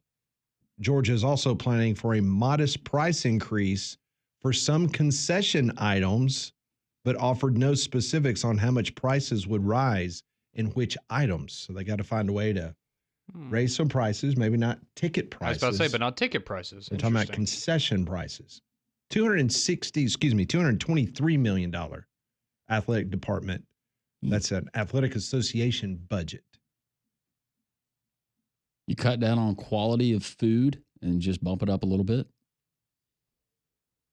Oh, I mean, I would hate that, but Yeah, that's probably the route that you'll go. you do some cost savings on food cost, and then you Bump do a up little bit of alcohol a hike. little bit, maybe. No, I mean with artificial nacho cheese, it's really not. Cheese from a can. Sorry. Yeah, there's a lot of vegetable oil in that. If you've ever put it after you've heated it up, you put it in the refrigerator, you see that separation that starts happening. You order a foot-long hot dog and suddenly it's only 6 inches. You're like, man, where's half my hog? Oh, but if you made it 10 inches, is anybody really pulling out a ruler? It's a good. Well, depends on if you're having a competition. That's true. No salt on the pretzels. So earlier this morning, the NFL, they voted to keep the tush push a legal football play. They were 2 votes short of banning it. Do not have the whole list of teams, but the Jets and the Lions, supposedly, they were in the Eagles camp. Patriots, Ravens, yeah. Mm-hmm. Yeah, some other teams. They also voted yesterday, and it was unanimous, that NFL players will be able to now be part of the Olympic flag football teams. There are some limitations, and that's supposed to be worked out with the Players Union. But Las Vegas has already got some odds out at who will be the starting quarterback for Team USA. Coming in with the best odds, who do you think it is to be the starting quarterback of Team USA? And this is obviously a current National Football League quarterback. Lamar Jackson. I'll go Jaden Daniels. Josh Allen. It's going to be Patrick Mahomes. Yeah. Lamar Jackson. Okay. That'd be a very good one. Coming in with the second best odds is Jaden Daniels. Third best is Josh Allen, followed by Kyler Murray. Well, he is small. It'd be hard to catch him. Keep him all at the video games. Patrick Mahomes has the 5th best odds at being the starting quarterback for Team USA. Jalen Hurts after that. Bo Nix. Pinson's Bo Nix. Okay. Think of the offense he runs. Yeah. The quick. They can do, a lot of short passes. Yeah. 12-1 odds. Okay. To be the starting quarterback, followed then by C.J. Stroud, Joe Burrow, Justin Herbert, Caleb Williams. Are there any college players on that down? It'll be down the list, but I didn't know if you had an arch or something. By the way, Jalen Milroe's 50-1. Hey, I'd put him on the team. He's got better odds than Shedeur Sanders. Well, okay. Here we go. Mel Kiper's pissed right now. It's disgusting. By the way, if you would like to, for $1, 250-1 odds, Tom Brady. He has better odds than Aaron Rodgers. See, I feel like he would be the coach, right? If you're going to have a coach for Team USA, you'd make it Tom Brady. Tua is 66-1. Well, never mind. I'm not going to make that joke. That's not happening. That's safest sport he could play full time. He should probably just transition to a professional flag football player. I'm just saying. I don't think Perry Ellis would mind. So actually, your flag football line. Dak Prescott, Shedeur Sanders, Trevor Lawrence, and Tua all have the same odds, 66-1. Okay. Aaron Rodgers there were no college quarterbacks listed. Aaron Rodgers has the worst odds at 500-1. Where's Will Levis? I did not think he made the list. He'll be in the stands eating the jar of mayonnaise. Let's see, how old is With the Lamar? Canadian fans. Okay, so Lamar will only be 31 when the Olympics roll around. So, yeah, I think he would still probably be open to that. I would Really? think. He'd only be 31? Yeah, he's 28 right now. Now, speaking of college, they do give you this prop bet. Will a current college player or starting quarterback be on Team USA? I would take yes on that. That's plus 250. I would say yes. No is minus 400. One other prop that they're offering currently, Team USA to win the gold medal for the men. against the rest of the world. For the USA to win is minus 300. Rest of the world plus 200. Huh. I figured it would be, the rest of the world would be like plus 400 or 500. Plus 200, that doesn't. Are they going to go on a tour? How many games are we going to get leading up to this? I guess all that needs to be worked out with the Players Association. Can we get a game at Protective Stadium? Like maybe halftime of the Stallions game? Whenever you can arrange it. Do you think that would actually draw people to the games? You get a lot of people there. Yeah. For the halftime U.S. Olympic team exhibition with the NFL players? Yeah. Yeah. Well, graduation marks a major milestone, so honor it with a gift that lasts forever. Whether your grad leans minimalist or bold, classic or trendy, Diamonds Direct has options to match their unique personality and style. So start a tradition or give a piece of jewelry that can be passed down through generations with a wide range of gifting options from earrings, necklaces, bracelets, rings, watches, and so much more. That's our friends over at Diamonds Direct. Coming up next on Three Man Front, we'll do some Pat Ponders and we'll give you an update from the Hoover Met as Tennessee and Alabama is underway. Ooh, team has scored. We'll tell you who it is next.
It is 1:34, Jocks 94.5, an update from Hoover, Alabama. Tennessee gets on the board first in the bottom of the first inning.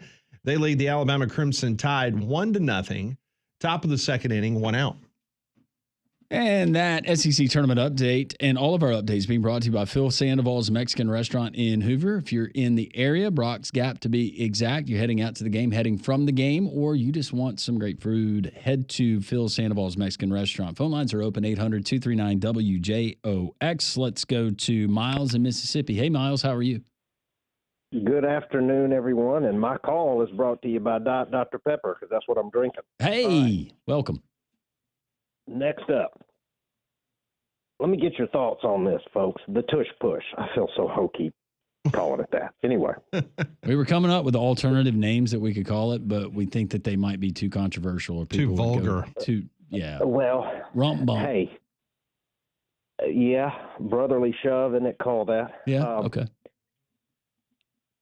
I really didn't care. I'm not a huge NFL guy, and I really didn't care about the tush push until I found out something today. I didn't know that defensive players were not allowed to push another defensive player forward. Yep. To me, that is a problem when one side of the ball can do it and the other cannot. It reminds me somewhat of another thing I don't like, which is outlawing the shift in Major League Baseball. I think the two are somewhat similar, to where one rule favors a side of the ball. And to me, the worst example was in college football in 2009, when the lineman downfield rule was moved to 3 yards. To me, that is, first off, impossible to officiate, and just completely, it's really kind of out of control in a way, because the whole RPO, with the proliferation of the RPO, that has helped degrade line of scrimmage play, particularly on the offensive side of the ball. The tush push just reminded me of those two things, and I don't remember. You guys may have talked about it a couple of years ago, the shift and the lineman downfield, all that. What are y'all's thoughts on those rules? No, I mean, we shared the same sentiment in some of the stuff that you just said, Miles, going back to the tush push and the defense and being at a disadvantage. And that's why I said maybe we get something where you have to declare that you're going to use the tush push. Maybe and that way you can stack more players in the box, or as you said, you allow players to push back. I don't know, but the fact that 22 teams apparently don't have a problem with it, that's a little surprising to me. Mm-hmm. Absolutely. It's just, to me, there's, sport, the entertainment aspect of sport is similar to that of a movie when you don't know what's going to happen. Right. And if the rules heavily favor one side of the ball, that takes some of that intrigue away. I've heard folks say, well, you got to have scoring to get people to watch. No, you don't. You just have to have people moving the ball. You just have to have, movement, because an interception, a goal line stand, those are exciting plays, a block punt. And if, like I say, you kind of take away the intrigue if one side is favored over the other. I appreciate y'all's time. Miles, thank you. Appreciate you listening on the Jocks 94.5 app there in the great state of Mississippi. Alabama fails to score in their top half of the second inning, so they move to the bottom of the second with the Tennessee Vols, the 8th seed, with a 1-0 lead over the Alabama Crimson Tide. The pitcher for Tennessee he's smooth, man. He's really good. He looks very, very impressive. I'm sure Major League Baseball is going to be excited to have him. No. Yeah, it's going to happen, Pat. No, throwing 97 without. And then when he really wants to rear back, he can throw 99. And he's got a breaking ball that actually hits the zone. It's all right, Conrad. Hey, there's a lot of ball left. A lot of time left to play. You got 21 more chances. Do you think Alabama will be no hit? Pat. Well, I mean, since you just said it, no. Thank you for unjinxing Alabama. No, it's down in order for the second inning in a row. So, and he's not even their top pitcher. No, Liam Doyle, pitcher of the year. Yeah, no, that was the when Landrum goes, oh, you see who's pitching today? It said, oh, it's not Liam Doyle. Great. And it's like, no, it's the other guy who throws 97. Yeah. That was awesome. Yeah, they're saving old Liam. Yeah, I think they are expecting to win today and saving him for Tejas tomorrow. But Yeah, Tennessee wearing the home whites with the muted orange tee and the muted orange hats with the white tee. Alabama, meanwhile, the crimson jerseys, the gray breeches, and the camouflage hats. And a lucky fan is going to find that one there on the bank that the kids slide down. Good crowd. Much to their mom's man, that's chagrin. Very impressive crowd. Yeah, there's 7,200 for the first game this morning. And I think this one might push 9 or 10 for this one. Very impressive. A little bit of news coming out about ESPN Sports Center. Not that anybody... Do you watch Sports Center a lot? No. There you go. So ESPN has announced that Sports Center, a mainstay on the network, that starting on Friday, June the 27th, they're going to, for 50 consecutive days, they're going to do Sports Center in a different state. They're going to take Sports Center on the road. Just let me know when they go to P-Town. You think that's where they'll end up in Massachusetts? I don't know, but I'll watch that one. Oh, Sports Center, so glorious back in the day. It was. And a word is circulating out that a longtime anchor on Sports Center has been let go. Stan Barrett. Not Ryan Clark. No, he's not a Sports Center anchor. Did you just do a... just checking. Did you just do a Shane Beamer on the cooler? No, I'm glad that he's keeping his job. Yeah. Now, someone else isn't, but good for him. Stan Barrett was there for 25 years. Hard to believe he was there for 25. But his contract will not be renewed, according to insiders. Somebody will pick him up. He'll be fine. Transfer portal. Here he comes. More three-man front as we close things out. The Paul Feinbaum Show coming up at the top of the hour. We'll give you another update from Hoover before we get out of here. 1-0 Tennessee as they head to the bottom of the second.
Three-man front here on this Wednesday.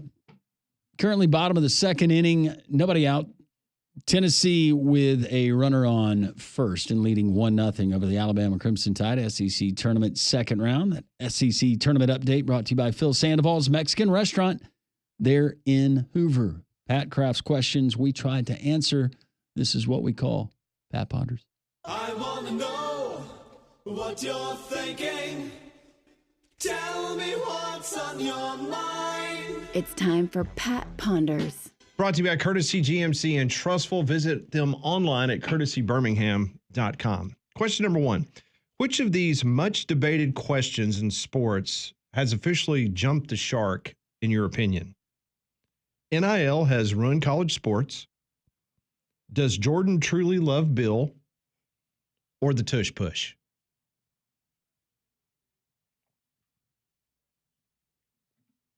I think of all of those, I think the first two are actually valid. The last one, though, the tush push, let's see if we get defenses and figuring out a way to better defend the tush push and let it play out. And let's see if the success rate. Yeah, that was close. The success rate is still what it is for the Eagles and the teams that did it at high clip. What was the Eagles? 82.6%, something like that? Yeah, it was 82% this past year. Yeah. So I would say give that a few more seasons to kind of work itself out. Yeah, I mean, I think generally that's the right answer. I will say, and I think that while we are all concerned about the future and what the future holds, I think at least for right now, I personally do not think NIL has ruined college football over the last couple of years. I think it's as entertaining as ever. I think there's a lot of concerns about the future of the sport, but in terms of right now, I mean, we're seeing parity last year at a level that we haven't seen in decades of college football. So I think the tush push is generally the right one, but I do think the NIL has ruined college football. Takes are a little overblown, in my opinion. See, I agree with Conrad on this one because even with NIL, I still find myself watching college football every Saturday, and I'm sure a lot of our listeners can also attest to that. Now, again, maybe a couple years down the road, it might look different, but I think for right now, kind of like what he said, like a lot of it's kind of overblown. Question number 2. Do you think she really loves him? No. I don't either. Poor Bill. Since 1992, the SEC has added 6 teams. First, it was Arkansas and South Carolina. Then Mizzou and Texas A&M. And, of course, last year, Oklahoma and Texas. Which of those 6 teams currently has the most regret about joining the Southeastern Conference? Texas A&M, because we all hate them. And they haven't won anything. Yeah, but where were they going to go? But see, you look now, if you're Texas A&M, if you were in the Big 12 right now, you'd be the big man on campus. You'd be in a pretty good spot. They'd find a way to screw it up. Probably so. I'm still going Texas A&M. Yeah, it's hard to argue. Who'd you say it was? Arkansas, Mizzou? Arkansas, South Carolina, Mizzou, Texas A&M, Oklahoma, Texas. Which of those 6 teams have the most regret about joining the league? I'd probably go A&M. Well, A&M, because now not only have you not had that success, you hadn't had the success that Missouri's had, but now you got Texas followed you in. Mm-hmm. If Texas hadn't followed them in, I think it would be a different answer. But now for them, it's like, oh, great. We're not even the only Texas school here now. Next question. George Wendt, actor from Cheers, known as Norm, passed away yesterday. He was 76 years old. Where do you consider Cheers in the pantheon of all-time TV shows? It's top 5. Were you a Cheers fan? Yes.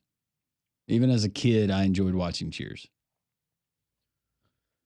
So, well, and I know if that was before mine and Molly's time, but Cheers is one of those shows that I have actually seen a number of episodes of. And I think as far as sitcoms go, I think it certainly would be up there in the Seinfeld, The Office, that category of the all-time great sitcoms. Now, as a TV show as a whole, it's kind of hard to compare, different, dramas and what you get on HBO versus cable, things like that. But yeah, I think as far as sitcoms go, right up there with the Office and Seinfeld.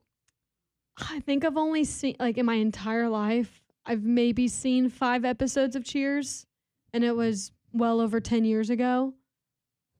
So sure, I don't really remember much of it, I think, if I'm being honest. I think Cheers was so successful. Number one, the writing, and I thought the years that even predating Woody Harrelson coming on the show, but I thought Woody Harrelson's character was awesome. Just the back and forth. But I think everybody could relate to maybe that spot of familiarity where you can go and you can just not necessarily have a drink, but there's a place where you know people, whether it's your neighborhood grocery store, whether it's whoever, and you know people, and you have that personal touch. And I miss Cheers. I wish that, you can't bring it back because unfortunately people like George Wendt and others, and I would hate to recreate it, but I would love to have a show like Cheers. I think I saw yesterday something like 80 million people watched the series finale. Yeah. That's wow. I mean, just when you put into the context of the numbers we talk about for, massive college football games, and those are Super Bowl numbers back in that time frame. Yeah. Crazy. But I guess that's what happened. Yeah, with the God finale of streaming. MASH for many years was the most watched television show ever. I mean, it eclipsed Super Bowls. That's insane. And then finally Super Bowls started eclipsing that when MASH went off the air. That's wild. Yep. All right, next question. Give me an ingredient that ruins a dish every single time.